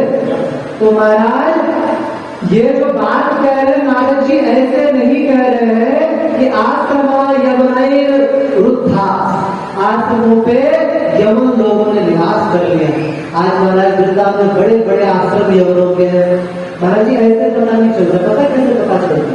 आप तो महाराज कुछ दक्षिणा दे जाते आश्रम में, चेहरे 10 दिन का किराया दे दो, कुछ दक्षिणा तो बोलेंगे दे जाओ, बोलेंगे कैश दे दो, पैसा दे दो। आप बोलेंगे फोन पे ले लो। जब फोन पे या उसको प्रयोग करेंगे, फोन का एक सिस्टम होता है, उसमें नाम पता चलेगा। बालक दास जी महाराज वहां पर नाम लिखा हुआ महंत का, और भीतर गए फोन पे में चेक किया तो पता चला अबरुद्दीन शाइसा खान, पता करके 3 आश्रमों में लक्षित किया वहां पर दूसरा आश्रम। तो इन बातों पर ध्यान देना चाहिए। और बोले महाराज न योगी नए सिद्धोवा न ज्ञानी सत्क्रियो न, बोले हमें योगी नहीं मिले। बोले क्या योगी नहीं रहते? बोले है योगी, लेकिन योगी लोग केवल योग दिखा दिखा के पैसा कमाने तक सीमित है। और न सिद्धो वहां न ज्ञानी न सत्क्रियो न, ज्ञानी भी नहीं बचे, ज्ञानी भी अपने ज्ञान का दुरुपयोग करते हैं। ज्ञान के बदले पैसा दो तो ज्ञान लो। बिना महाराज भागवत अभिवृद्धि के भागवत पढ़ाने के लिए 10,000 रुपए महीना प्रेम महाविद्यालय के पीछे भागवत आश्रम 1 साल में 10,000 विद्यार्थी पढ़ते हैं। अब जरा सोचो, 10,000 रुपए महीना खर्च करते हैं, 1,20,000 रुपए साल। अब वो कथा करने निकलेंगे तो क्या वो उद्धार की चिंता रहेगी या वसूलने की चिंता रहेगी? क्या चिंता रहेगी? किसी तरह वसूले यही चिंता रहेगी ना। तो बोले न ज्ञानी न सक्रियो न कली दावा नले नाद्य साधन भस्म। बोले महाराज सारे साधन भस्म हो गए। बोले ये सब देख करके मैं बड़ा परेशान हुआ। परेशान होते होते यमुना किनारे गया, ब्रजमंडल धाम गया। वहां पर देखा बड़ा सुखद स्थिति थी, परंतु वहां भी बड़ा आश्चर्य लीला देखा। क्या?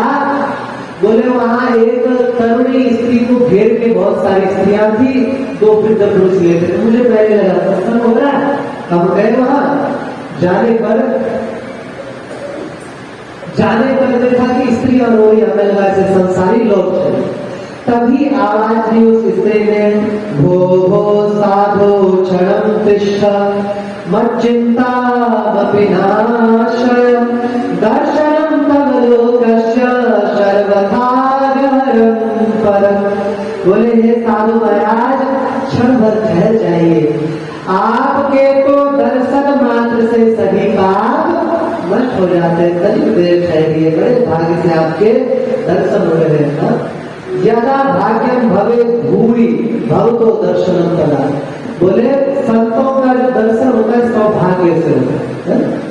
पुण्य पुण्य बिन मिलेगी समता, बिनु हरि कृपा मिलेगी समता। बिना भगवान की कृपा के और बिना सभी पुण्य इकट्ठा हुए संत का दर्शन नहीं मिलेगा। जब प्रश्न कर सकते हैं पुण्य पुण्य से मिले कि भगवान की कृपा से, पता कैसे चलेगा? बोले अगर हम किसी संत के निकट जाकर दर्शन करें तो हमारे पुण्य ले जाए, वो है पुण्य पुण्य बिन मिलेंगे संत।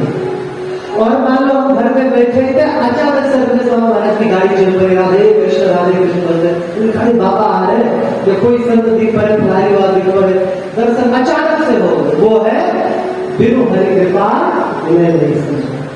तो बोले आपकी बड़ी कृपा है महाराज। तो नारद जी ने पूछा, हे देवी आप कौन हो?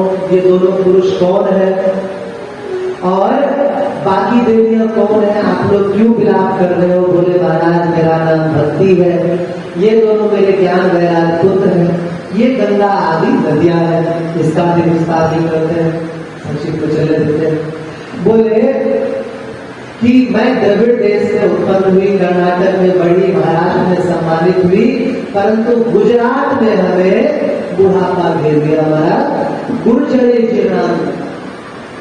महाराज जी प्रश्न है, बहुत लोग करते हैं, बोलते महाराज जी ये बात सत्य कैसे हो सकता है? गुजरात में भक्ति बुरी होगी, जबकि सबसे अधिक भक्ति को गुजरात में दिखती है। महाराज सबसे ज्यादा धार्मिक होता है दुनिया की बात। और तो और जितने भी महात्माओं के आश्रम चल रहे हैं ज्यादातर गुजराती भक्तों के सहयोग से चलते हैं। हमारे तो बरसाने गुजराती कॉलोनी बसाले, पूरे अपना गांव बसाले गुजराती भक्तों में। तो बोले ऐसे कैसे हो गए, ये गलत नहीं लिख दिया गया। परंतु महाराज जी आप जरा स्मरण करना, श्री क्या नाम है, भगत नरसिंह भगत जी के समय का, उस समय वर्णन कैसा किया हुआ गुजरात में। वहां पर जो प्रायः विधर्मी लोग वास करने लगते थे, जो अन्य धर्म में मोहित हो जाए। महाराज जी आपको सच्ची बताओ, आपने कोई नया पंथ चला लिया, आपकी कहीं पूछ नहीं हो रही है, गुजरात चले थे, आपके भी फॉलोवर बनने लग जाएंगे। आप गुजरात जाओ, आपको पता चलेगा 500 से अधिक संप्रदाय है, अलग अलग संप्रदाय। और तो और महाराज जी का राधा संप्रदाय है, वो कृष्ण को नहीं मानते, सुना होगा आपने, सुना है? वो कृष्ण को नहीं मानते, राधा संप्रदाय, उनके बड़े फॉलोवर हैं, लाखों में। तो बोले कि जिनकी कहीं कुछ दाल निकली वो वहां चले गए, वहां चल पड़ते, बड़े भोले भाले प्रकृति के लोग हैं वहां पर। तो उस समय भक्ति बड़ी जीर्ण थी वहां पर। तो बोले कि मैं निस्तेज हो गई तो पुत्रों के साथ ब्रजमंडल धाम आई, जहां पर भक्ति के प्रभाव के कारण मैं तो महाराज बड़ी ही सुखी हो गई, परंतु हमारे दोनों पुत्र जर्जर, पूरी तरह से जर्जर हो गए। बोले महाराज इतनी सोचनीय स्थिति हो गई कि अगर ये दोनों हमारे पुत्र सही नहीं हुए तो इधर स्थान परित्यज्य विदेशम गम्यते नया। महाराज इस स्थान को छोड़ के भी हम विदेश चले जाएंगे। दादा एक बात बहुत ध्यान देनी है, अगर हृदय में भक्ति हो, भक्ति पूर्ण है, परंतु ज्ञान और वैराग्य ना हो तो भी भक्ति छोड़ के चली जाएगी, ये स्पष्ट है। लोग आजकल बहकावे में आके बोलने लग जाते हैं, अरे भैया हम तो भाव वाले बने, भाव का भूखा हूं मैं, भाव से भवपार है, भाव से भूखो भेजे लोग से बेड़ा पार है। बोले हम तो भावुक भक्त है, हमें क्या ज्ञान से लेना देना, हम गीता भी नहीं पढ़ेंगे, हम भागवत भी नहीं सुनेंगे, हम संतों का सत्संग नहीं सुनेंगे, हमें क्या लेना देना, हम तो केवल भगवान का भजन करेंगे। महाराज भक्ति हृदय को छोड़ के चले गए। महाराज ब्रह्म आ जाता है, बात बात में कर पड़ते हमें क्या साधारण समझ में 35 साल से महात्मा देख मेरी दाढ़ी, हमें क्या साधारण समय 50 साल से भजन कर रहे हैं। महाराज 50 साल से भजन किया, दम क्यों आ गया? बोले ज्ञान वैराग्य की कमी के कारण। ज्ञान और वैराग्य ना हो तो भक्ति महारानी कह रही इदम स्थानम परित्यज्य विदेशम गम्यते मया। जिनके हृदय में ज्ञान और वैराग्य ना हो वहां भक्ति ठहरती नहीं है। हमारे महात्मा जी विरोध में कहते थे कि भक्ति महारानी ने संकल्प किया विदेशम गम्यते मया, इसीलिए प्रभुपाद जी प्रकट हुए, हमारे विदेश में खूब हरे कृष्ण महामंत्र का प्रचार किया। 110 देशों में भक्ति महारानी को लेकर के गए, तो भक्ति महारानी का संकल्प। तो एवं नारद जी ने ध्यान पूर्वक देखा और देख करके कहा, हे देवी सुनो, सावधान होके ही दारुण कलयुग है। इस समय सदाचार आदि सब कुछ लुप्त हो गए। इस समय कोई व्यक्ति धैर्य बना के भक्ति करता रहे, समझ लो वही सबसे बड़ा ज्ञानी, वरना धैर्य टूटने लग जाता है। महाराज जीवों का धैर्य कितना थोड़ा सा है। भगवान का कुछ दिन भजन किया और बोले महाराज कुछ होता ही भजन से, छोड़ दिया, दूसरे को पकड़ लिया, कुछ दिन उसको जल लिया, छोड़ दिया, फिर तीसरे को। हमारी दादी जी थी, बाल्टी भर जल ली, गाँव में पता नहीं कितने देर को सबको एक गिलास पे करके आ जाते थे।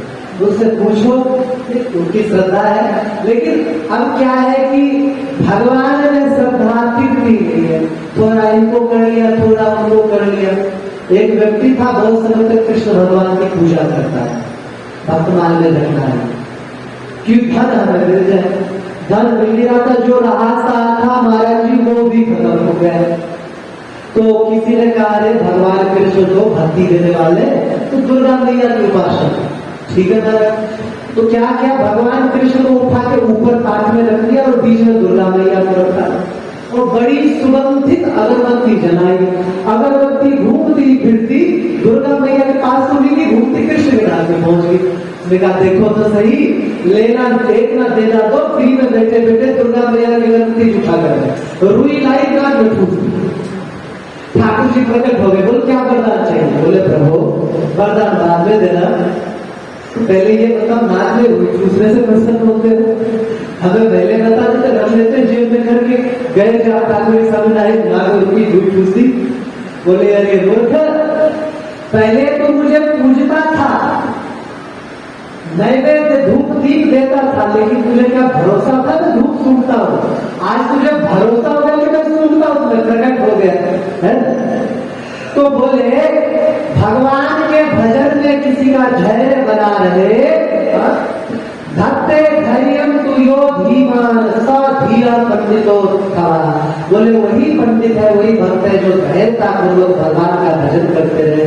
बोले यही कारण है कि तुम जर्जर हो गई हो, वृंदावन में तुम आ गए, वृंदावन भगवान कृष्ण का नाम है, उत्तम है, सब कुछ है, परंतु तुम्हें अभी पूछने वाला कोई भी नहीं। ये बजराज जी के थोड़े समय बाद की घटना है। तो बोले परंतु क्या भक्ति ने कहा महाराज तो क्या करें? बोले कि दरअसल बात ये हो गई है कि कलयुग परीक्षित महाराज ने दया करके रख दिया कलयुग को यही निवास में। तो क्यों? बोले दरअसल जिस समय क्या नाम परीक्षित महाराज कलयुग को मारने गए, देखा कलयुग में दो गुण बड़े विशेष है।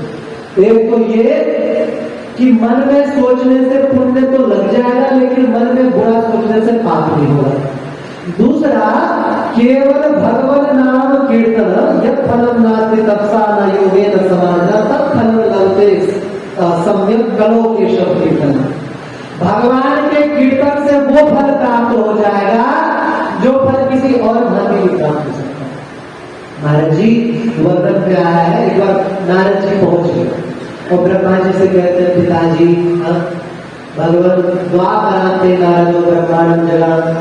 द्वापर के अंत में बोले पिताजी कथम भगवत नाम पर्यटन कलियुग संतरेंगे। हे पिताजी कलयुग में जीवों का उद्धार कैसे हो? क्यों? वेद पाठ नहीं कर सकते, बोले महाराज संध्या वंदन तो करते ही, वेद पाठ क्या खा करेंगे? अच्छा तो यज्ञ ही कर ले। बोले महाराज यज्ञ क्या करेंगे, चर्बी वाला तो घी मिल रहा है और असली देसी गैया का लाइफ कितना है किलो जी? 2500 रुपया किलो देते हैं, 1000 से तो ऊपर ही है। कहां से घी लाए गरीब लोग? अरे तो भोज भंडारा, उसमें बहुत पैसा चाहिए, शुभ धन आए नहीं आए क्या पता।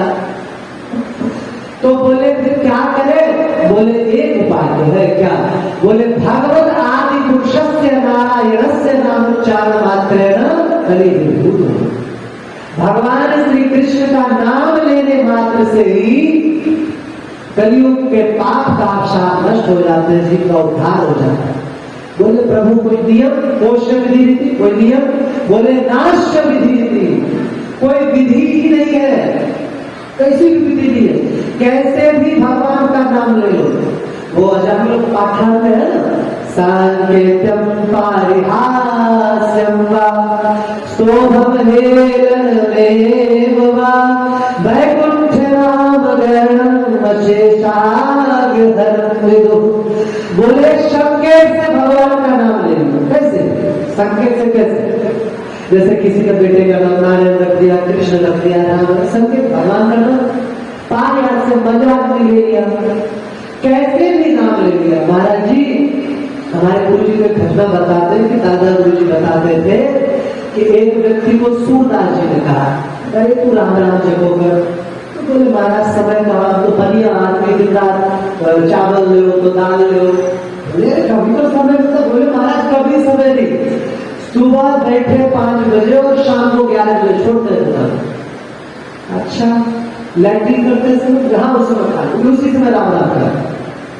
अब वो लैट्रिन करते समय गलत नहीं बता रहा हूँ, ये घटना भी सबके साथ में छपी है, गलत है एक कल्याण की। तो वो लैट्रिन करते समय राम राम राम राम राम राम जपते थे। एक दिन हनुमान जी गुजर रहे थे, तो देखो भजन के लिए ससुरे को यही समय मिला है, एक थप्पड़ दी तो चले गए। रात्रि में जब ठाकुर जी की सेवा कर रहे थे तो भगवान श्री राम के पीठ में इतना बड़ा हाथ काला निशान। अरे प्रभु जय जी ये कैसे हो गया? बोले हनुमान तुम्ही ने तो दिया है। महाराज ने कब दिया?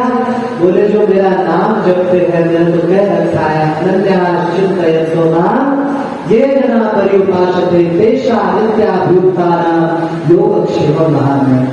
कि जो भी तेरा चिंतन करता है, तेरा नाम लेता है, उसकी पूरी जिम्मेदारी लेगा। हनुमान जी ने उसी दिन से प्रण ले लिया कि आज के बाद मैं हमेशा भगवान नाम जाप का रक्षा करता हूँ, नाम लेना तो और भी प्रसन्न बस लेते रहेंगे आगे। तो बोले कि इस कारण से कलयुग को परीक्षित जी ने छोड़ दिया। तो बोले महाराज किसी भी तरह हमारा जो उद्धार करे, कैसे हो हमारे पुत्र कैसे आगे बढ़े। तीनों ने कहा हे देवी तुम क्यों चिंता करती हो, तुम्हारा मूल स्वरूप और मुक्ति का मूल स्वरूप तो ऊपर है, तुम तो छाया से पृथ्वी पर विराजमान हो। ठाकुर जी जब पृथ्वी से जाने लगे तो तुम पृथ्वी पे रह गई, मुक्ति दासी जर्जरित हो गई, तो तुमने मुक्ति का तुम ऊपर रहो, जब हम बुलाए तब आप उद्धार करके चले जाना। तुम चिंता मत करो, हम तुम्हारे पुत्र को अवश्य स्वस्थ कर देंगे। शौनक जी कहते हैं कि नारद जी महाराज जो है भक्ति को, नारद जी का वचन सुन करके बड़ा आश्चर्य हुआ और नारद जी की स्तुति करने लग गई। पुनर्से त्वमभिनन्द्योऽसि मद्भाग्येन समागता साधूनां दर्शनं लोके सर्वसिद्धिकरं परं। बोले हे प्रभु हे नारद जी, आप संत का दर्शन ही समस्त सिद्धियों का परम कारण है। बड़ी सुंदर स्तुति बात है। जयत जगत माया यस्य कायाधभस्ते वचन रचन में कम केवलम चाकलैया। जयत जगत माया दादा दादा धाके ना धाके ना धाके जगत जयत माया यस्य कायाधभस्ते।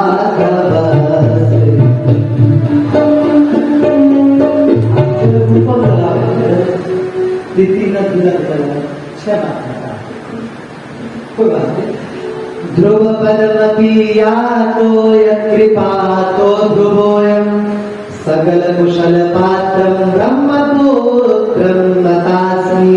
महाराज जब इन्होंने स्तुति करी, नारद जी महाराज ने कहा तुम चिंता मत करो। उसके बाद नारद जी महाराज ने इन दोनों के कान के पास जाकर के बड़े जोर जोर से हिला डुला करके जगाया, वेद पाठ किया, गीता पाठ किया, उपनिषद का पाठ किया और चीख चीख करके बोले ओ ज्ञान ओ वैराग्य, जल्दी जगो जल्दी जगो। महाराज इसमें वर्णन है वेदांत घोष, वेदांत घोष गीता पाठ एक दो बार नहीं, बार बार पाठ। परंतु जैसे तैसे करके वे जगे भी, फिर जमाई लेते हुए सो गए। ये देख करके तो बड़े चिंतित हुए, अब क्या किया जाए सोचने लगे। तभी ठाकुर जी की आकाशवाणी हुई है उन्हें, चिंता मत करो, तुम सत्कर्म करो और एक महात्मा तुम्हें इसका ज्ञान देंगे। इसमें तो नहीं लिखा है, लेकिन एक महात्मा विनोद में कहते हैं कि नारद जी ने ठाकुर जी को कहा अभी तक का आप दुष्कर्म कर रहे थे, गीता पाठ कर रहे थे, वेद पाठ कर रहे थे, तो ना तो इन्होंने ये बताया क्या सत्कर्म करना और ना ये बताया कि कौन बताएगा। तो भक्ति देवी को वही छोड़ करके वो आगे बढ़े, बड़े बड़े तीर्थों में गए, महात्माओं के पास गए। महाराज बोलते वृत्तांते श्रूयते सर्वे किंचिन किंचित्य और नोचते। महात्मा लोग जब सुनते थे ना कि भैया ऐसी सी बात है तो बोलते थे असाध्य के। अरे जब नारद जी को नहीं पता चला तो हमें कैसे पता चलेगा। कुछ महात्मा इज्जत बचाने के लिए बोलते हमारा मौन है, मतलब इशारा करते हमारा मौन, अभी भी बोलते होते बता देते, इसमें लिखा है। और मुंह की भूता पसंद जैसे वो मुंह कह दिया मौन है। कुछ महात्माओं ने कहा कि भैया नारद जी जब आपको पता नहीं चला तो हमें कैसे पता चलते। बोले ऐसे ही महाराज भटकते भटकते मन में आया चलो विशालापुरी में तपस्या करके भगवान से पूछा अब आपका दर्शन हो गया है। तो नारद जी ने कहा हे महात्माओं अब आप लोग कृपा करके बताइए कि वो साधन कौन सा है। बोले हे श्री सनक सनंदन आदि ऋषि आप साधारण नहीं हो, तुम्हारा ब्रुवताम शीघ्रम कृपा कृपा, और आप न भवंतो योगिना सर्वे बुद्धिमतो बहुत दुर्लभ। देखने में 5-5 साल के लगते हो परंतु कौन हो, पूर्वेशाम की पूर्वज, पूर्वजों के भी पूर्वज। महाराज ये दोनों अद्भुत महात्मा। नारद जी सनकादि ऋषियों ने ब्रह्मा जी को यही कहा पिताजी कहाँ में सृष्टि करें, भगवान की कथा सुनेंगे यही पर्याप्त। और ये ऐसे महात्मा है जिनको क्रोध केवल भगवान की इच्छा से एक बनाया पूरे जीवन, वो भी जब कभी क्रोध। एक बार ये चलते चलते चारों सनत कुमार पहुंच गए शिवलोक, भगवान शंकर से सत्संग करेंगे। पार्वती मैया साथ बैठे थे, पार्वती मैया ने साधु सब लोगों को लेना देना नहीं, कभी क्यों फायदे नहीं दिया जाता, जाओ तुम चारों के चारों पूर्ण बन जाओ। हमारा चारों पूर्ण बन के चले गए प्रणाम करेंगे। इधर शंकर भगवान ने कहा देवी आपको पता ही कौन थे, कौन बोले आपके जेठ थे। ये क्या हो गया, चलिए बनाए गए तो पूर्ण रूप में दिखे। वहां पर शिव जी विनोद में कह रहे बाबा कैसी प्रसन्नता है, ठीक ठाक हो, देखा क्या कांटे चढ़ाए सत्संग कर। बोले महाराज बड़ी प्रसन्नता है, पहले सत्संग करते थे तो शौच आदि का नियम होता था, नहाना धोना लकड़ी फिर नहाना फिर कुल्ला करना। अब ऊंट है उसके लिए नियम क्या है, आराम से कांटा चलाते हैं, आराम से नाम देते, कोई नियम ही नहीं। महाराज आप पुनः अपने रूम में आ जाओ, ये दिन रात कथा में संलग्न रहते थे। तो बोले महाराज कृपा करके आपको अनुष्ठान बताइए। ये कह रहे हे देवर्षि नारद आप चिंता मत करो, मां चिंता करो देवर से हर्षम चित्ते समावह, आप बिल्कुल चिंता मत करो। एक बड़ा दिव्य और उत्तम उपाय महर्षियों ने बहुत पहले ही बता रखा है। अभी कुछ मिनट और बचा है, प्रयास तो था कि आज महात्म पूरा हो जाए, लेकिन जितना हो जाए ठाकुर जी कृपा से उतना दिखाने करेंगे। बोले आप भगवान श्री कृष्ण के दासों के शाश्वत पद पथ प्रदर्शक और भक्ति योग के भास्कर। महाराज जी, नारद जी को अगर आप शास्त्र से निकालो, कल्पना कर लो, आपको कोई ग्रंथ नहीं रह जाएगा, कोई संप्रदाय नहीं रह जाएगा। सभी संप्रदाय में नारद जी जरूर आते हैं। गौड़ीय संप्रदाय में तो नारद जी आते हैं, अपने ज्ञानी मार्ग में तो नारद जी आते हैं, रामानुज में तो नारद जी चारों संप्रदाय के गुरु। और तो और भागवत महापुराण की रचना करवाने वाले भी नारद जी ही हैं। बिना नारद जी के कुछ भी नहीं है। महाराज जी, आजकल बड़ा बुरा समय है। नारद जी को लोग बोलते हैं झगड़ा कराने वाले। नारद जी का जब प्रसंग आ जाए तो लोग बोलते हैं अरे उनका क्या बोलना, वो तो झगड़ा कराते हैं। क्या सच में ऐसी बात है कि वो झगड़ा कराते हैं? नहीं। नारद जी अगर लीला ना करवाए तो बहुत सारी लीला तो देखने को ही नहीं मिलेगी, सुनने को भी नहीं मिलेगी। मतलब नारद जी, इनका तो नाम ही अद्भुत है। नारद ज्ञानम ददाति नारद, नार ज्ञान को देने वाले, जो बोले नार रूपी ज्ञान प्रदान करते हैं वो नारद जी है। नारद जी को साधारण महात्मा नहीं है। आगे प्रसंग आएगा नारद जी का, जब व्यास जी के प्रसंग में तब सुनाएंगे विस्तार से चरित्र। तो बोले कि आप चिंता मत करो, हम एक ऐसे अद्भुत साधन बता रहे हैं। बोले द्रव्य यज्ञ, तपो यज्ञ, योग यज्ञ, स्वाध्याय यज्ञ, ज्ञान यज्ञ, बड़ा कठिन करने वाला है, बहुत कठिन करना। अभी देखो, अगर साधारण अग्नि तप करना है तो क्या करेंगे महाराज जी? 5 आलू का धुआं लगाए, सिर पे बड़ा सा पगड़ी बांधे, उस पे देखा होगा एक महात्मा और बैठ करके तपस्या किया 1 मास तक। बोले फल क्या मिलेगा? स्वर्ग की प्राप्ति। उद्धार हुआ? बोले नहीं हुआ। वापस लौड़ी, पुनरपि जननम पुनरपि मरणम पुनरपि जननी जठरेश्वर, दोबारा चलने लगा। बोले परंतु श्रीमद् भागवत महापुराण एक ऐसा अद्भुत सत्कर्म है कि जिसका सुन लेने के बाद महाराज किसी को भी वापस लौट के आना नहीं पड़ता। और बोले महाराज हम कथा करेंगे तो इनके ज्ञान वैराग्य की पीड़ा समाप्त हो जाएगी। नारद जी ने कहा महाराज बड़ी अद्भुत बात बोल दी आपने। क्या? बोले मैंने पुराण सुनाया, वेद सुनाया, गीता सुनाया, वेदांत सुनाया, उससे तो वो उठे नहीं। और श्रीमद् भागवत महापुराण तो उसी का सार है। तो बोले नारद जी साधारण सी बात है, दूध से बना दही, दही से बना मक्खन, लो करके मक्खन गर्म किया, मिला घी, घी में तल रहे थे पूरी।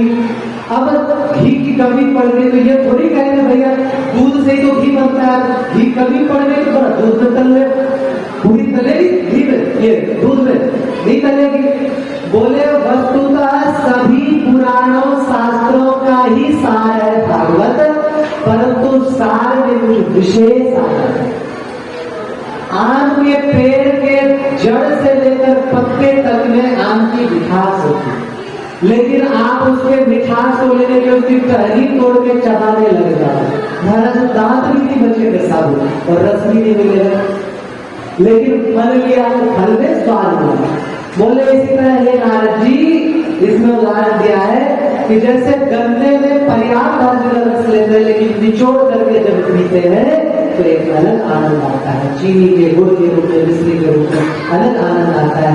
बोले श्रीमद् भागवत भी ऐसे ही संगादिक कहते हैं, हे ऋषियों, नारद जी कहते हैं प्रभु आपका दर्शन तो बड़ा उत्तम रहा, अब आप कृपा करके भक्ति और ज्ञान के वैराग्य के उद्धार के श्रीमद् भागवत कथा करवाए। अब कथा कैसे होगी, क्या होगी, समय 6 बजे तक दे रखते, तो समय पूरा हो गया। देखो एक बात आप लोगों को बता दूं, जब कथा यहाँ करने वाले थे हम बात भी, क्योंकि हम क्षेत्रों में कथा तो कर चुके हैं काफी क्षेत्रों में, परंतु इस क्षेत्र में हाथिया में हुआ है, मास्टर महाराज जी के सानिध्य में होता है। इस क्षेत्र में कब हुआ तो एक बात हमने कही नारायण जी से, अपने भगत जी से, शास्त्री जी से कि देखो अगर गान बजान करवानी है तो भैया व्यास का पता मैं दे देता हूँ, मैंने भागवत पढ़ाया है, बहुत बच्चे तैयार है, उनको ले आना, खूब ठिक कर नचाएंगे, तुम नाचना, पन्ना पलटते रहेंगे। हाँ नहीं अभी भी बैठकर माध्यम तरह तो वो करवा रहे। और अगर कथा सुननी है तो फिर बताओ, जैसे आज आपने सौनक जी का पूर्व इतिहास सुना जो लगातार बैठे हैं, नैनी सारण्य का पूर्व इतिहास सुना, पूर्व महात्म्य सुना, कुछ अद्भुत कुछ नवीन बातें सुनने को मिले। ऐसी ही पूरी भागवत में अद्भुत कथाएं मिले। तो इन लोगों ने कहा, इन्होंने कहा कि कर लेंगे, कुछ भक्तों ने कहा महाराज जी जितना हो सके उतना कर लो। यही बड़ी बाकी होती है कथा की, कथा कभी छोड़ के नहीं करनी चाहिए, खूब मंडू गति से नहीं करना चाहिए, उछल के भागते रहे, चार पन्ना पलटते रहे, वो नहीं करना। तो कथा सुनिए आपको या नाचना करवाने, कथा सुनती है तो कथा ऐसे चलेगी। समझ में आई कथा सभी को? आई सभी को? आनंद आया कथा में? कल से समय से आ जाना, कोई भी कथा का भाग छूटना नहीं चाहिए। बहुत अद्भुत कथाएं सुनने को मिलेगी। अब थोड़ा सा कीर्तन करते हैं, उसके बाद आरती करेंगे। बड़ी कृपा हुई आप सब भगवान सभी को सभी को मिलते हैं कीर्तन करा। अच्छा आपको बात की सेवा के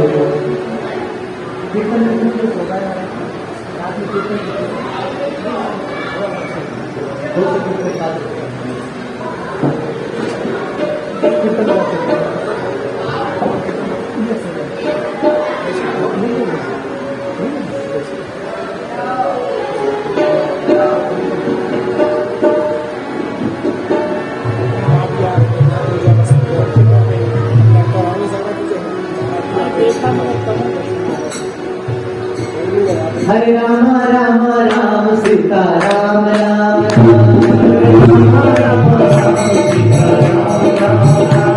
हरे राम राम राम सीता राम राम हरे राम राम राम सीता राम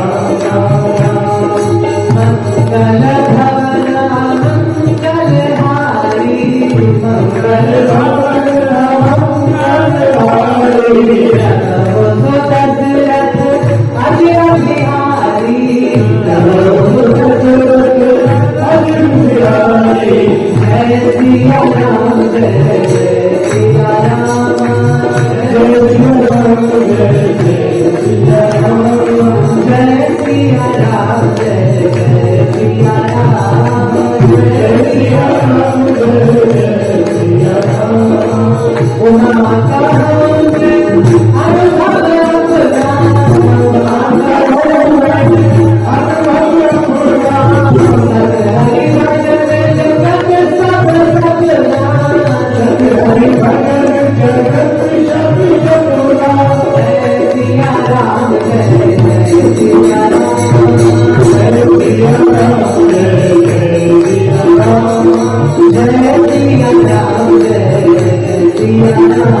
Hare